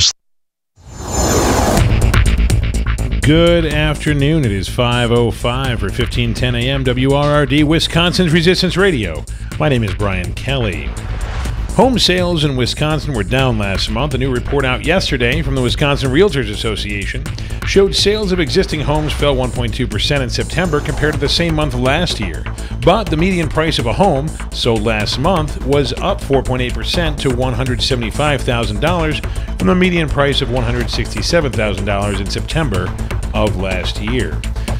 The Milwaukee Bucks beat the Charlotte Hornets last night at the Bradley Center, 103-94. The team now has a 3-1 record and will take on the Celtics at home on Thursday. There is a wind advisory in effect till 7 p.m. Winds out of the northwest 15 to 40 miles an hour. Temperatures are slowly falling. Tonight, mostly cloudy, lows in the mid-30s. It is currently 47 degrees in Milwaukee, 44 in Waukesha. For 1510 AM, I'm Brian Kelly. The following program is a presentation of DC Communications, LLC. Warning, you are about to listen to the greatest radio show ever. And due to contractual obligations and to shield our airwaves corporate licensees from any semblance of liability, responsibility, and gullibility, we must tell you the views represented on this show are not necessarily those of this station or its management. This radio show contains differing points of view on current political topics, and due to the nature of its contents, it should be heard by everyone. Thank you for listening. 3, 2, 1. Now live from the heart of liberal Wisconsin, where the political party is just beginning, welcome to the Devil's Advocate Show. Best friends proving it's never personal, only politics. Please allow me to introduce myself. Now here are your hosts, Dom and Crute. Welcome back to the Devil's Advocates Radio Show. Dominic, it is the happy hour on Brady Street, and got a little happier. We got a fine guest who's joined us live in studio. He is Charles Franklin, director of the Marquette University Law School poll. Charles, welcome to our little man cave on Brady Street. I like the digs. They're really nice here. Thank you, sir. Well, it's sort of a political man cave, if you will. Charles, you're always a welcome guest, especially when there's new polling out, sir. It's like Christmas came in October. Quick question before we jump in. Do you have your jackass lantern, Make America Great Again hat? You know, Trump's got a new style hat out. I did not know that, but I'll certainly go look for that. Perhaps on your Christmas wish list, on Charles. my wish list. Does it come with a cheesehead version? No, not that I've seen. I hope he does not disgrace the state of Wisconsin by rolling out a Make America Great Again cheesehead. But you can buy one from the governor for $150. I hear he's raising some campaign capital. Charles, you didn't ask specifically about any of the candidates, not the governor, not the Trumpmeister.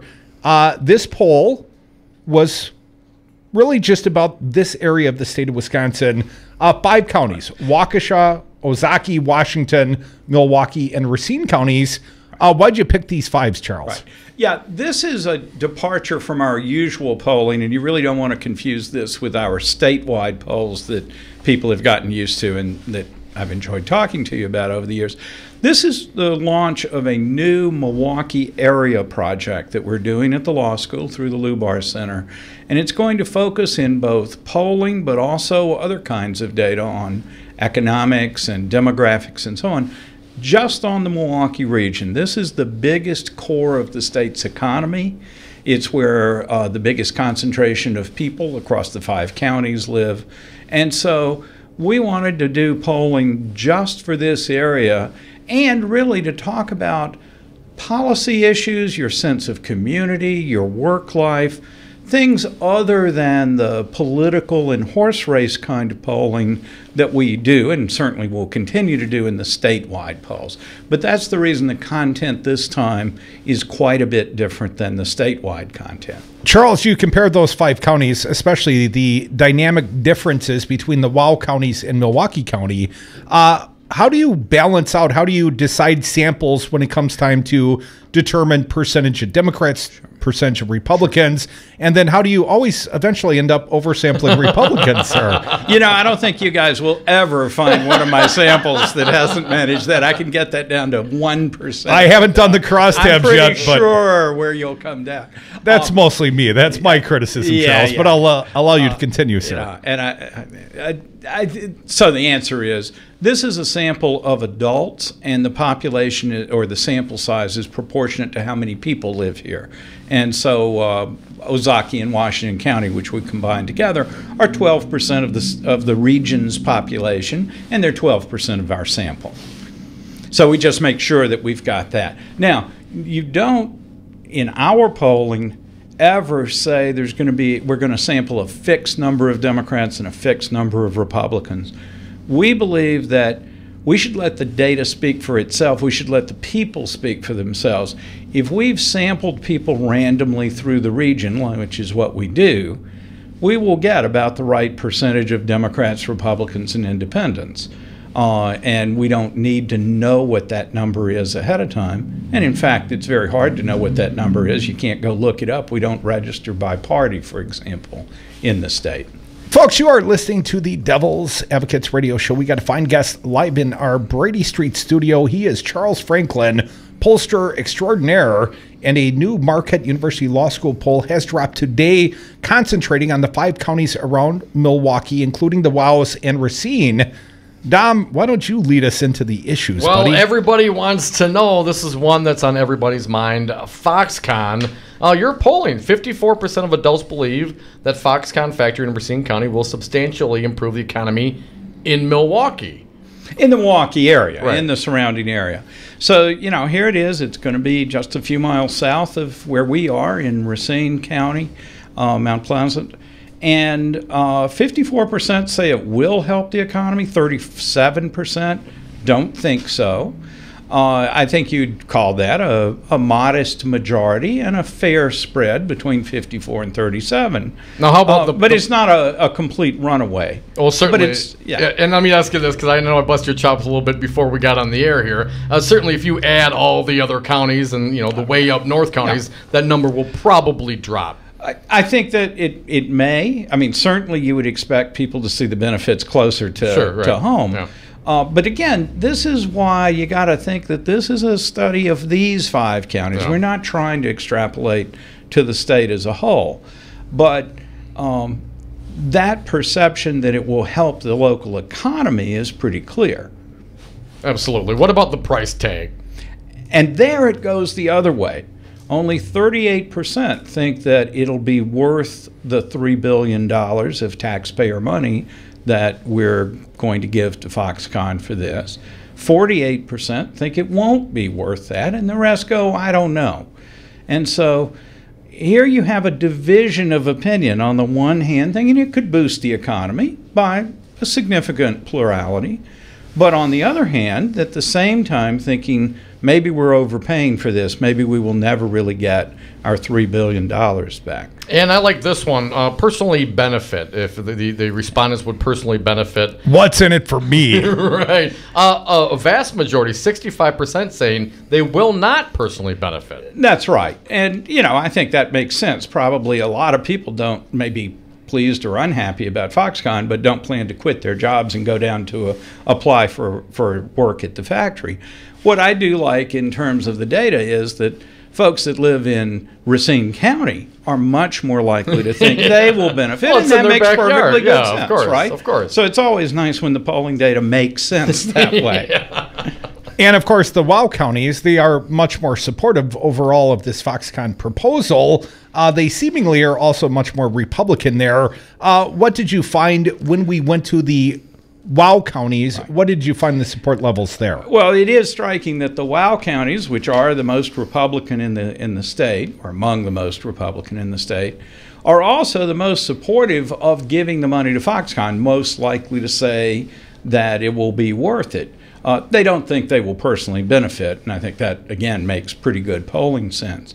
But if you look at it by party, there's certainly no surprise here that Republicans are much more enthusiastic about the plant and more likely to believe that it'll be worth it. Democrats are much more negative and less likely to believe either of those two things. So partisanship rears its ugly head no matter what. What about overall economic conditions currently? How did the different communities rate their overall? I know you're lumping them in as nearer area of Milwaukee, but obviously there's a big difference between Waukesha and the metro.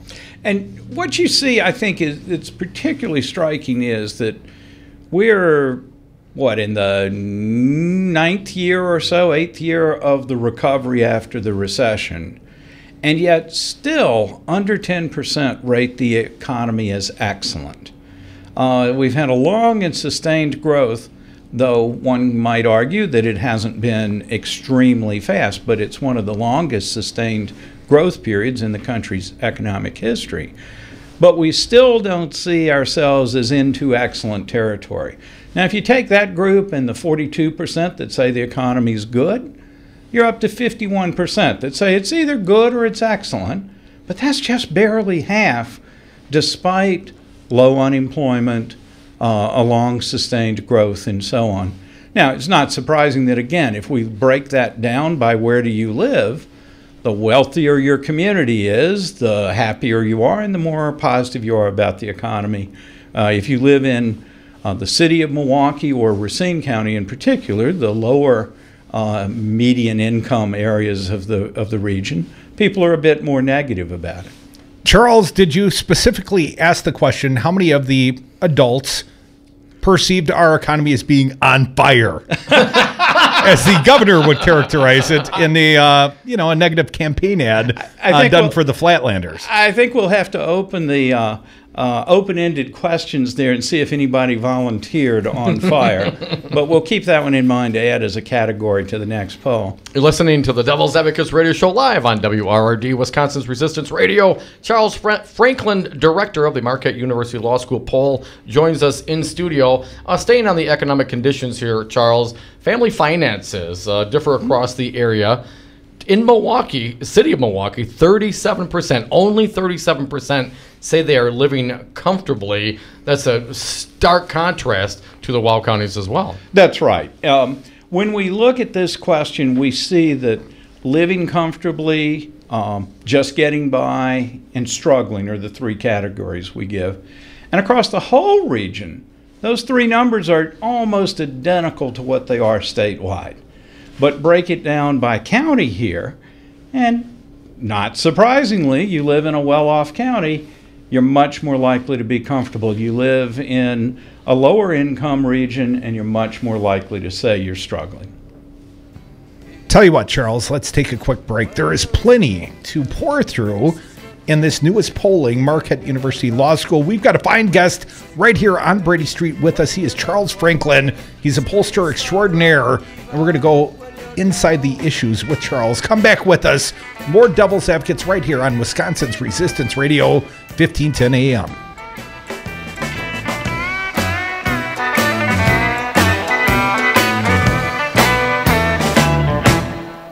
When you're strange, faces come out of the rain. When you're strange. I don't care about those people, man. I could care less what they think. Very powerful.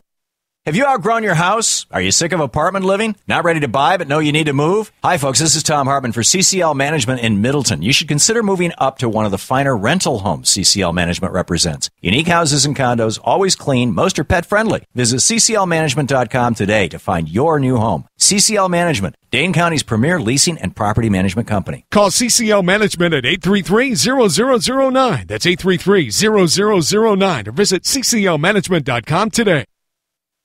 Hi, I'm Todd Stryker, President and CEO of Five Nines. Have you got your head in the clouds on how to manage IT for your enterprise? We can make your dreams a reality. With our enterprise cloud technology, consulting, servers, networks, and hosting, we'll manage your IT so you can focus on running your business. Consider Five9 your personal enterprise IT solution. Enjoy technology. For more information, visit five9s.com. That's the number 5, NINES.com. Pete's Fruit Market, a family-owned business serving Milwaukee for more than a generation, now has a brand new second location at the corner of North Avenue and Martin Luther King Drive in Milwaukee's Brunsville neighborhood. The new store is open from 8 a.m. to 8 p.m. 7 days a week and always features the freshest fruits and vegetables at the lowest prices. In addition to offering the best produce, Pete's Fruit Market is also a full-line grocery store featuring fresh meats and delicious deli items. Pete's Fruit Market, Milwaukee's best produce. So, Jesse, why should someone buying a home pay for an agent when they can go online or call a number on the for sale sign? Great question. First of all, never call the number on a sign to see a home. That's the seller's agent, and they don't represent your interests. If they show you the home outside of an open house, you forfeit your ability to have someone negotiate in your corner to buy that house at no cost to you. Well, with interest rates still at historic lows, how can buyers still get a great deal and protect their rights? Step 1, find a buyer's agent that you trust. Like you? Like me. I will find the home that best fits your needs, anticipate problems, and negotiate on your behalf from the offer through closing day. And the best part is that the buyer doesn't have to pay a dime for me to represent them. Solidarity Realty. They're real, they're solid, they're honest. Whether buying or selling in Madison or Dane County, call Solidarity Realty 608-284-9311 or find them at solidarityrealty.com. When you need an attorney, trust the voice of experience, the only choice. Lawton and Cates. I needed an attorney because I was injured at work. I wanted to find a reputable attorney. The results that I got with Lawton and Cates were very good. I'm very happy with the way I was treated and the end result that I got. Trust the voice of experience. Call the attorneys at Lawton and Cates. 282-6200. 282-6200. Chris Abley and Board Chair Theo Lipscomb have different plans for Milwaukee County. For the past 6 years, Chris Abley has balanced Milwaukee County's budget, reduced debt, and protected vital services without raising property taxes. Abley's fiscally responsible budget proposal this year continues the progress we've made toward a more sustainable future for Milwaukee County. Abley is putting people back to work, but Theo's cuts would end job training programs. Abley's budget maintained, but Theo Lipscomb has a different plan. Theo isn't willing to make the hard choices and is demanding devastating service cuts to our roads and keeps public transit affordable. But Theo's cuts would slash bus routes and delay road repairs. Abley is fighting to keep our parks and senior centers open, but Theo's cuts could shut them down. And while Abley's budget tackles the opioid epidemic, Theo's cuts would hurt public health and make our communities less safe. Call your county supervisor. Tell them to support Chris Abley's budget for Milwaukee County. Paid for by Chris Abley for County Executive. Mr. The Devil's Advocates. Sausage making never looked so good. General Mercer. No. You know Claremont Street. Yeah. And we are back. Thank you for listening to the Devil's Advocates radio show live on Wisconsin's Resistance Radio, 1510 AM, WRRD. If you missed any of this fine show, please go to the website, domandcroot.com. You can download podcasts and interviews. Fancy Brian playing request in there. We got fine march-up music for our fine guest, Charles Franklin, Director of Marquette University Law School poll. A little sound from Hamilton. A political bent there as well, Charles. Good choice. Thank you, Brian. Let's get back to the polling, Charles, before we run out of time. Dom was talking about personal finances. I'd like to turn the page here. I'm going to jump ahead to race relations and policing. Of course, here in the city of Milwaukee, I would suspect that residents have a differing perception than maybe they do out in the wild counties. Let me ask you, Charles, do people feel safe walking the streets of Milwaukee? It depends, but you certainly see a significant percentage of people in the city say they either feel perfectly safe or pretty safe. But then there's a non-trivial bump of about 25% who say they never go out at night. And that's in Milwaukee? In Milwaukee City. It varies across the region, of course, with Well, the thing that income buys is a greater sense of security, but it's also worth noting that men are twice as likely to feel safe by themselves as women, and women are 3 times as likely as men to say they don't go out at all at night.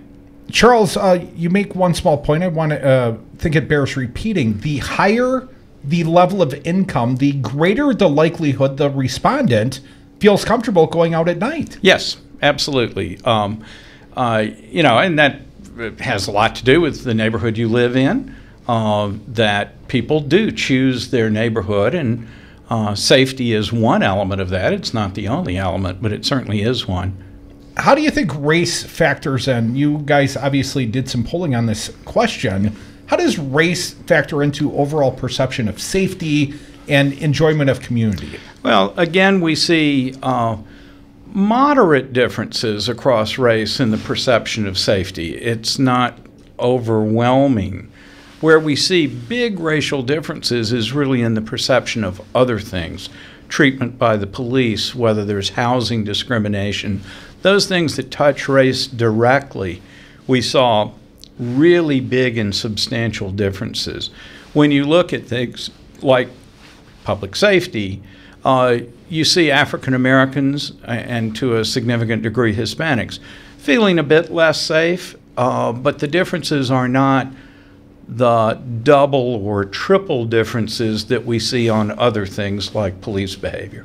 How about perceptions of race relations? As I reviewed some of this polling, it seems like Latinos, Hispanics have a perception that things are getting better, but not all race groups have that perception. When we asked 2 questions. How are race relations now in your community, and how are they compared to 20 years ago? And there is, across the board, a rise in the perception that relations have gotten worse rather than better. Now, some of that may be specific to things that have happened here in our area, but surely they also reflect things that are going on in the country as a whole. We didn't probe those differences, but it's certainly very reasonable to think those are going on. Whites were actually just a little bit more likely to think things had gotten worse. African Americans were actually a little bit more likely to say things have gotten a little better or somewhat better. But the balance across all the groups is that things have gotten worse over 20 years. I realize this is not reflective of some of your prior polls, but have you asked that question before? Have you polled on race relations? We have not asked that particular question in the past. We've asked other kinds of issues like police treatment, whether the police are too ready to use force, and those kinds of things. Folks, we are the Devil's Advocates. We've got Charles Franklin, the director of the Marquette University Law School poll, in studio with us. Going to run short on time here, Charles, so I got to jump ahead.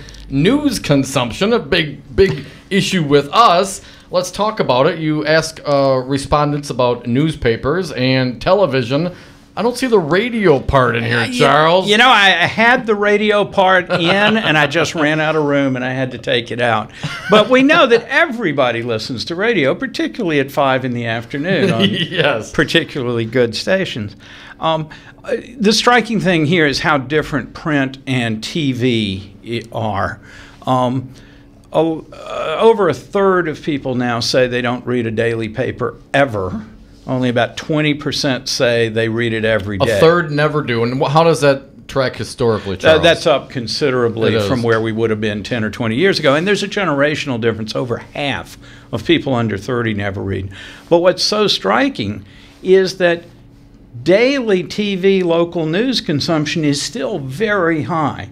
And it's even fairly high with younger people. And so we do see here news consumption taking place, but it is shifting away from the newspaper into broadcasting. Quickly, when you talk about the daily newspaper, does that include the online versions of those papers? We didn't ask specifically, and that'd be good for a follow-up, is how do you read the paper, Right. or do you go online for news? We know from other questions people do go online for news. Charles, quickly, as we wrap things up here, Brewers and Bucks rate 52% of respondents say they're very important to the community.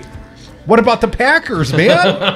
Packers don't live here anymore, but Summerfest, on the other hand, is off the charts at 63%. Yes, I love Summerfest. If you include the somewhat important 62 plus 27, I hate doing math on the radio, but 89% of Milwaukeeans say we got the big gig here. Charles Franklin, you are the big gig. Thank you, sir, for joining us live on Brady Street.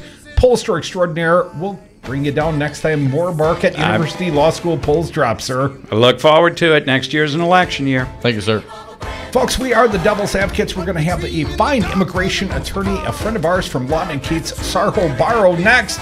Please come back. More Devil's Advocates right here on News Talk 1510 AM.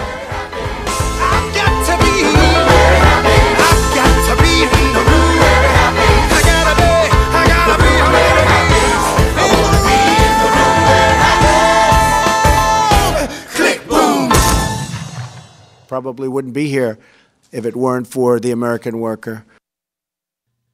You are listening to Wisconsin's Resistance Radio, WRRD, 1510 AM, Waukesha, Milwaukee. Scott Walker thinks Wisconsin should once again hire him as governor. You wouldn't hire me to be a neurosurgeon. This is a person who has not worked in the private sector since 1993. You wouldn't hire me to run condos. You wouldn't hire me to run HP. And has made his political career. You probably wouldn't hire me to run the United States Senate. By using divisive tactics to the benefit of his corporate donors. The first step is we're going to deal with collective bargaining for all public employee unions. Because you divide and conquer. Now he supports the largest publicly funded government subsidy of a foreign corporation in American history. You know, they can go suck lemons. And Scott Walker has yet to live up to his first campaign promise to create 250,000 jobs. Is this a campaign promise? Something you want to be held to? Absolutely. Scott Walker, we the people are done sucking your lemons. This message was paid for by the People for People Corporation. Donate online at p4ppc.org, p4ppc.org. In Wisconsin, the laws are the same for bicyclists and motorists, so if you bike, ride with the traffic and obey signs and lights. Whether you ride a bike or drive a car, you must yield the right of way to pedestrians at marked and unmarked crosswalks. At intersections, always look for pedestrians before making a turn and slow down in school zones and neighborhoods to keep our kids safe. Share and be aware. We're all responsible. Visit shareandbeaware.org to learn more. Hi, I'm Crudy. I'm here with my friend Tom Alonzi, Principal Officer with Teamsters Local 200. Tom, why are you union strong, Teamster strong? Well, because, Crudy, the Teamsters are the most powerful labor union in North America with 1.4 million members standing together for better wages, benefits, and working conditions at their respective places of work. Tom, what are the unions going to do for the next generation? The same things we the Teamsters have done for the generations before them, Crudy. Give them respect, dignity, and representation with a legal binding contract with their employer, not just the empty promises of an ever-changing employee handbook. Tom, if people want to know more about the unions or joining the Teamsters, what do they do? Well, Crudy, they can simply call Teamsters Local 200 at 414-771-6363 and say, I'd like to know more about becoming a Teamster. Or they can go to our website at teamsterslocal200.com. Be union strong. Stand with Teamsters Local 200, like News Talk 1510 AM and your friend Crudy. The Devil's Advocates. Political commentary from the back of the class. Hey, Ike, welcome to the Devil's Advocates. What do you got for us today? Fantastic. Thanks for taking a call. And I got to start off with my favorite wrestler, Bobby the Brain Heenan. If the Wankinator was a wrestler, who do you think would most personify the current governor? I got a great name for him, Scott the Shyster Walker. I think that should be his wrestling name. I think it's already been used. I think it's his skateboard name, sir. Allegedly. Good afternoon. It is 5:33 for 1510 AM WRRD, Wisconsin's Resistance Radio. My name is Brian Kelly. The restructuring of the University of Wisconsin system could mean big changes for the UW Extension and for Wisconsin Public Television and Wisconsin Public Radio. The proposed dismantling of the UW Extension means programs, services, and jobs could be at risk in some rural areas. Under the proposal, the UW Extension Cooperative, known for decades for its agricultural agents and 4-H program, would become part of UW-Madison. And Wisconsin Public Television and Wisconsin Public Radio would be merged into the UW System Administration. The new plan would go into effect next July if approved. There's a Wind advisory effect till 7 p.m. Winds out of the northwest, 15 to 40 miles an hour. Tonight, mostly cloudy, lows in the mid-30s. Currently, it is 47 degrees in Milwaukee and 44 in Waukesha. For 1510 AM, WRD, Wisconsin's Resistance Radio. My name is Brian Kelly. Charged, never convicted. Dom and Krutz are the devil's advocates. Welcome back to the Devil's Advocates Radio Show. I want to thank our most recent guest, the fine one indeed, Charles Franklin, director of the Marquette University Law School poll. Some fascinating new numbers out of the state of Wisconsin. I wish there was a right track, wrong track. And some those will Walker be coming out. and some Trump polls. And yes, of course, next year being an election year, we'll see all of those fine numbers. But I'm into instant gratification. Yeah, Don. I know, Curdy. I would like to know them now. I can't imagine this governor is a highly popular man. Although the latest polls, if I recall, Dom, he was up to 48%. He was like dead even. I understand we've got a fine guest that has joined us, Sarjo Barrow, attorney with Lawton & Cates, an immigration attorney. Welcome, sir, to the Devil's Advocates Radio Show. Thank you, Brian. Thank you for having me. Well, you are welcome, sir. I'm Crudy, and I'm sorry if I got your name wrong, sir. I'm not wonderful with names, but let's talk about what you do for a living at Lawton & Cates. Sir, this is either a great or an awful time to be an immigration attorney. Donald Trump, with his immigration bans, his Muslim bans, we've seen them in the courts recently. My understanding, sir, the most recent ban has been blocked. What can you tell us about that? First and first, like you said, I practice mainly immigration law at Lawton & Cates. And then to answer your question, what President Trump did specifically is 7 countries that he placed a ban on them for refugee program, meaning that people who are outside the U.S. and then they are fleeing from their country because of past persecution or well-founded fear of future persecution, and then trying to relocate to the U.S., having gone through all the facets of our refugee program through UNHCR mostly. What he is saying, because quote unquote they cannot properly vet their security, he is not allowing people from these specific 7 countries, which is Syria, Iran, Yemen, Libya, Sudan, and I believe Somalia, to come into the country. Now, what happened, as many people saw, was a series of lawsuits filed against the administration from Hawaii to Maryland. And then all the lower courts and then the appellate court actually placed an injunction on the travel ban that Trump issued. What happened when the case went to Supreme Court? This is what actually happened. They don't make a decision on the constitutionality of the ban. What the court actually did, it actually uplifted some of the block on the ban and then reinstated some part of it. So what the court did, Supreme Court says right now, yes, the travel ban can go into effect for foreign nationals or people who do not have any bona fide relationship with any person or entity in the United States. And then what we are going to see next, in my opinion, would be, again, series of litigation to define what, that bona fide relationship actually means.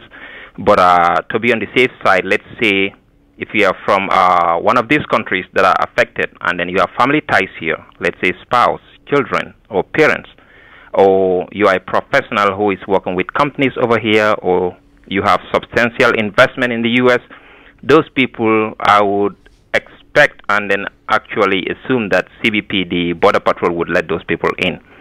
Absent that category, anyone else, you are at the whim of the administration. They can block you from coming into the country, even if you have the required documentations. Attorney Barrow, this administration, the Trump administration, has made it difficult not just for illegal immigration, but seemingly also wants to restrain the numbers of legal immigrants coming here. How does their policies compare to prior immigration policies, to your opinion, sir? Yes. Let's say, for instance, the refugee program. I believe Congress put like a ceiling for about 70,000 refugees to come into the countries annually. And then what Trump vowed, and then I believe what they start doing, he cut that number to 30,000. So in a sense, in fact, even legal migrants that are coming here, the numbers have been reduced. And then the other thing that has been threatened is even the legal migration, like U.S. citizens who are here and then they try to file for their families. Traditionally, before, if you file for your families, it could take about a year, the whole process in time. But what has happened or what has changed since this new administration, from my experience, the backlog at the consular office for legal migration actually increased. Now, whether that is a deliberate, decision by the administration is unknown, because there is no official notice from them that we are deliberately stalling the application process. But for one reason or the other, now interviews that usually happen within a year or in a year and a half now are taking substantially longer period of time. Even applications that you get to file in the countries, even simple things like work authorizations, you renew them, and then by law the processing time should be 90 days. Those things are taking up to 6 months now. So those are some of the things that are happening now. Everything is just slowing down, even on the legal side of the migration. Sir, I want without to any. I'm sorry to interrupt. I wanted to talk to you about the Dreamers. President Trump has effectively started a time clock ticking, and my understanding is the Dreamers already, the timeline has passed for application for renewal, but there has been no solution. We know there's been negotiations, they always seemingly are on the edge of falling apart, sir. So where do the Dreamers currently stand under the Trump administration, and how does that affect your practice of immigration law, sir? Well, before he actually, Attorney General Jeff Sessions made that announcement that they will effectively rescind DACA, what the administration put in place was certain applications that were filed before the cutoff date. They will continue to process those applications and then renew their application for DACA, Deferred Action for Childhood Arrival. Now, after the cutoff date, which already passed, meaning people who may be eligible for DACA or who were once eligible but they do not renew on time, are now in a sort of some legal limbo. For instance, they do not have any status here, and then the administration is not telling us whether they would round up those people and then put them in removal proceeding and deport them. The only thing that is known actually from President Trump himself through Attorney General is he said he gave a timeline to our Congress to actually come with legislation and then help these DACA people. And then I believe he gave them a period of 180 days, 6 months, if I'm not mistaken, 90 to 180 days, to come with a legislation for him to sign.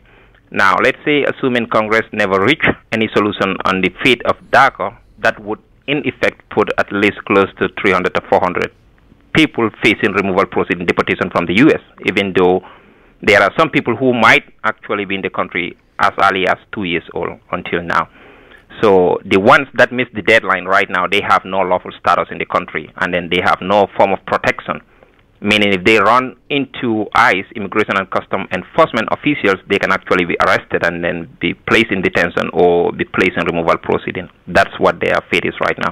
Attorney Barrow, how does that affect you? I mean, are you dealing with specific clients that have either missed this deadline or have, put their names in the hat and hopefully will receive some sort of legal status? How is this affecting your clientele, sir? For my clients specifically, we meet the deadline for renewal for most of them because we actually filed the renewal a little bit earlier in anticipation that the program might be rescinded. The other side it affected me are prospective clients that actually come to me because they are graduating from high school and then they wanted to apply for DACA, but because they are a little bit too late, they can apply for DACA anymore. And then the only thing I believe the bigger impact I've seen is a lot of fear with among family members who are clients of mine, and then they have minors that are in that situation. That's the fear that is, out there in the immigrant community from my experience right now. Folks, you're listening to the Devil's Advocates radio show on WRRD, Wisconsin's Resistance Radio. We're speaking with Sarjo Barrow. He is an immigration attorney with our fine sponsor, Lawton and Cates. Sarjo, what about the immigration process in general? I have some friends that are Canadian citizens that are starting to go through the process, and they're telling me it's taking quite long. Can you explain a little bit about that process? How long does it take, and what does it entail in order to get your U.S. citizenship? Well, there are a couple of routes to head to U.S. citizenship, but the majority of cases are through family-based petition, meaning someone who has children in the U.S. that are over the age of 21, or they have spouses that are U.S. citizens or parents, and then petitioning for these other foreign nationals. Now, let's say a classic example. Let's say someone live in the U.S., currently in the U.S., assuming they entered lawfully with a visa, get married to a U.S. citizen, then the U.S. citizen in turn file petition on their behalf. Prior to this new administration, especially in Milwaukee here, on average it might take about 6 months for the application to get processed, within 6 to 8 months, and then they should have an interview, and then if immigration determine that that marriage is bona fide, it's a lawful marriage, and then you just don't enter in that marriage to evade immigration law, they should get their initial conditional residency. That would give them 2 years of what we fondly call green card, at least a 2-year green card. Mm-hmm. And then at the end of that 2 year, they would apply with immigration again to remove that conditional residency and then get the permanent one. Once they get that, if they are still married to a U.S. citizen, it would take at least from the date they become permanent resident to citizenship at least 3 years to file for citizenship. If that underlying marriage has been severed, then they would have to wait for a period of 5 years from the time they become a permanent resident to file for citizenship. That's what they are looking, that's the time frame if you actually live within the U.S. But if the foreign national is outside the borders of the U.S. and then you wanted to file for them, with the current processing time, what immigration would consider immediate family members, meaning spouse, parents, or children under the age of 21 of U.S. citizen, the process can take almost up to 2 years before those people actually immigrate with their permanent residency card and then come to U.S. And then from that date, they would start, counting their time towards the 5 year or 3 year, depending on what their circumstances to become a U.S. citizen. Attorney Barrow, if someone is listening to you right now and they need representation of this sort, how do they get a hold of you? What is the process if they lack the proper documentation, or they don't have a legal immigration status, or they're concerned about family or friends or parents that they'd like to bring here? When's the right time to get a law firm like Lawton and Cates involved? How do they reach out to you, sir?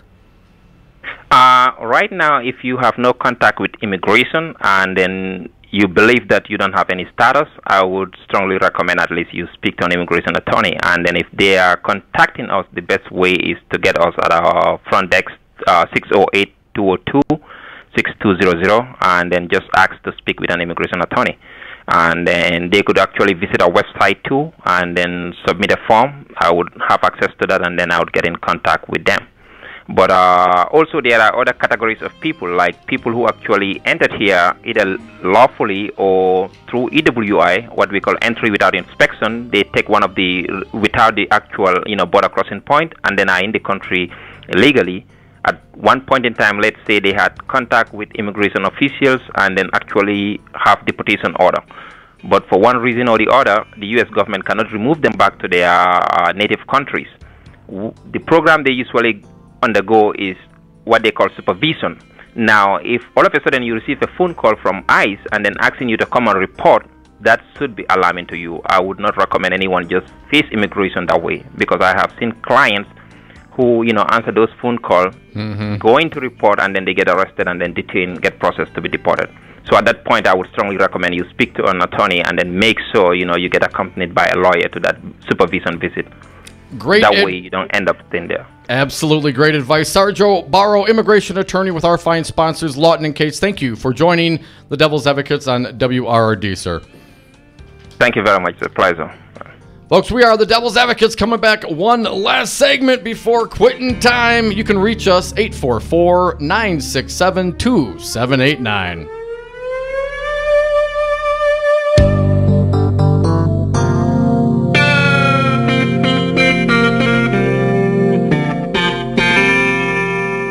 There's nobody that's done so much for equality as I have. They're bringing drugs, they're bringing crime, they're rapists, and some, I assume, are good people. Nobody builds walls better than me. These citizens deserve so much better. Hi, I'm Anton Capella. As Chief Technology Officer at Five Nines, I work hard to be a leader in my industry, and I know the challenges posed by changing technology.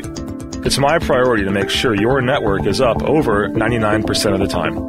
There's no question, trying to manage your own business IT is risky, costly, and time-consuming. Don't let IT overwhelm you. Learn more about Five Nines at fivenines.com. That's the number 5, NINES.com.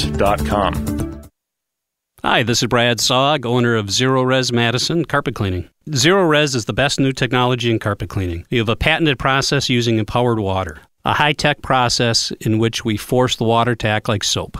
It doesn't want to stay in that state. It's jacked up and it's angry and it wants to hit the dirt and then it neutralizes. When we're done, all that's left in your carpet is just light moisture. In the end, you get the cleanest, greenest, healthiest carpet cleaning available. Call us at 848-9000. Zero Res. Spell it backward or forward. It's the right way to clean. Mark your calendars. Wednesday, November 8th, the ACLU of Wisconsin's Bill of Rights celebration, a year of resistance at the Italian Conference Center in Milwaukee. Dinner and award ceremony starts at 5. After party starts at 8, Dom. Crudy, the keynote speaker, is the National ACLU Political Director, Faz Shakir. Tickets for the whole evening, $100 per person, or just come to party with the Devil's Advocates and music from Madison's own Whiskey Farm for just $25. The ACLU is honoring Planned Parenthood, the NAACP Youth Commandos of 1967, the brave plaintiffs in their case against conditions at Lincoln Hills, and the lead plaintiff in the voter ID case. The ACLU of Wisconsin's Bill of Rights celebration, Wednesday, November 8th. Go to aclu-wi.org for tickets and more information. I only drink when I feel good. I've got what I love and I love what I've got. It just so happens I'm happy a lot. So, Jesse, why should someone buying a home pay for an agent when they can go online or call a number on the for sale sign? Great question. First of all, never call the number on a sign to see a home. That's the seller's agent, and they don't represent your interests. If they show you the home outside of an open house, you forfeit your ability to have someone negotiate in your corner to buy that house at no cost to you. Well, with interest rates still at historic lows, how can buyers still get a great deal and protect their rights? Step 1, find a buyer's agent that you trust. Like you? Like me. I will find the home that best fits your needs, anticipate problems, and negotiate on your behalf from the offer through closing day. And the best part is that the buyer doesn't have to pay a dime for me to represent them. Solidarity Realty. They're real, they're solid, they're honest. Whether buying or selling in Madison or Dane County, call Solidarity Realty, 608-284-9311, or find them at solidarityrealty.com. Have a drink at Regano's Roman Coin. This neighborhood corner tavern is as classic as the street it occupies. Family owned and operated since 1966, Regano's Roman Coin is located in a former Pabst Tide House on historic Brady Street, serving an array of craft beers with a focus on Wisconsin breweries. Also, weekly drink specials, trivia on Wednesdays, seasonal sporting events, parties hosted for all occasions, and pet friendly. Open 11 a.m. Tuesday through Friday, 10 a.m. Saturday and Sunday, closed on Monday. Regano's Roman Coin, Milwaukee's pet friendly, cash only order and classic corner tavern. It's a lot easier to measure how many times students use a semicolon correctly in an essay. Educated educators talking education. Than it is to measure how many wonderful ideas are in that essay. Busted Pencils. There is no teacher shortage. With Dr. Tim Slecker. There is a teacher exit. Featuring Matt Damon's mom. You want to know what my mom would say? We've had an intrusion into education. Busted Pencils Radio. Saturdays at 11 on Resistance Radio.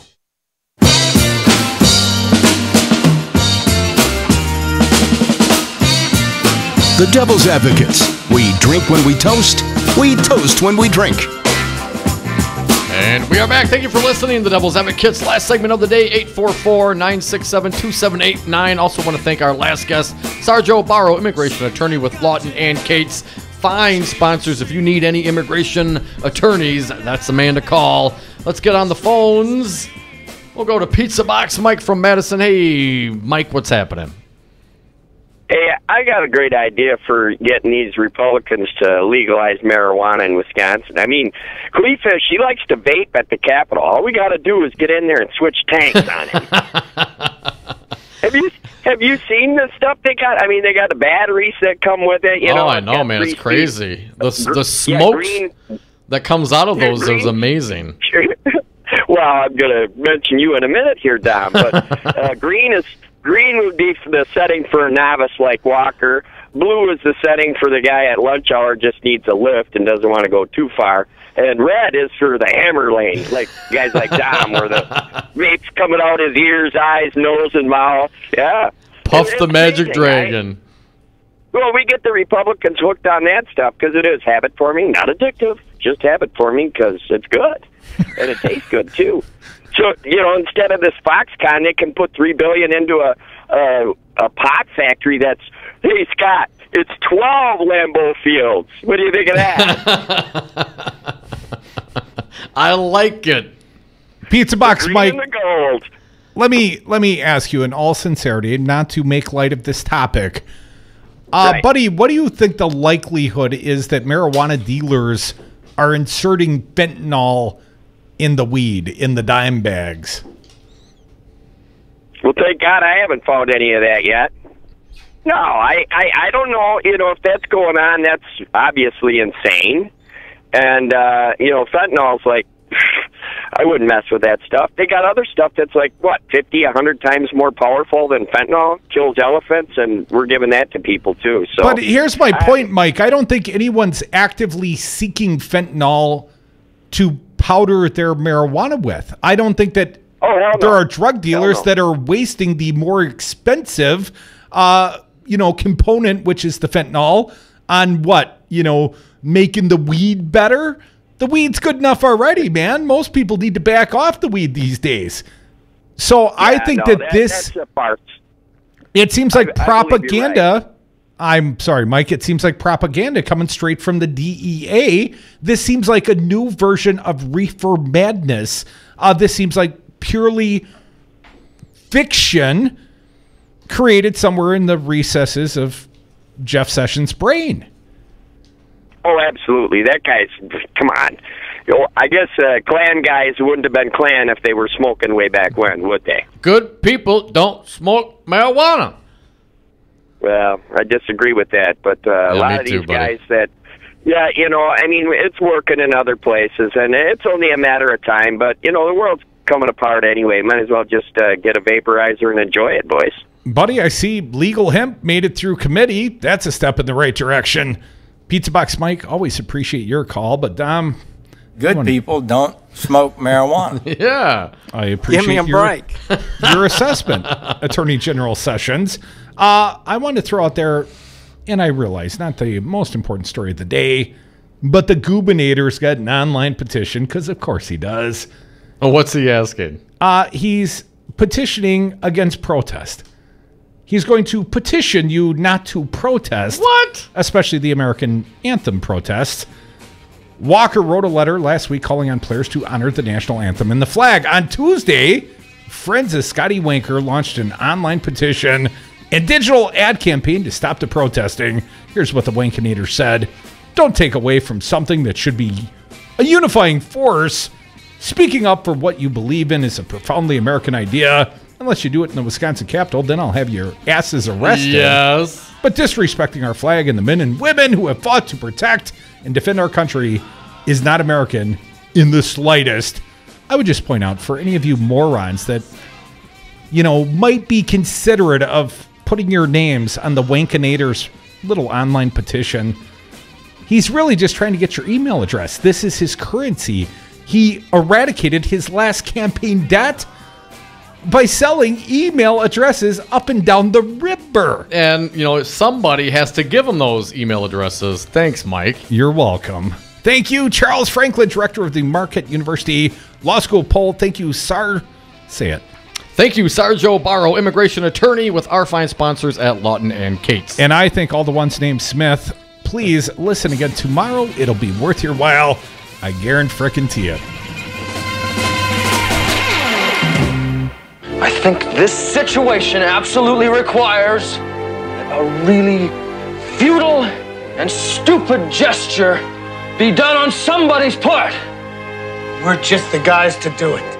Who's with me? Let's go! Come on! Hey! Are you with me? Wanker. In Wisconsin, the laws are the same for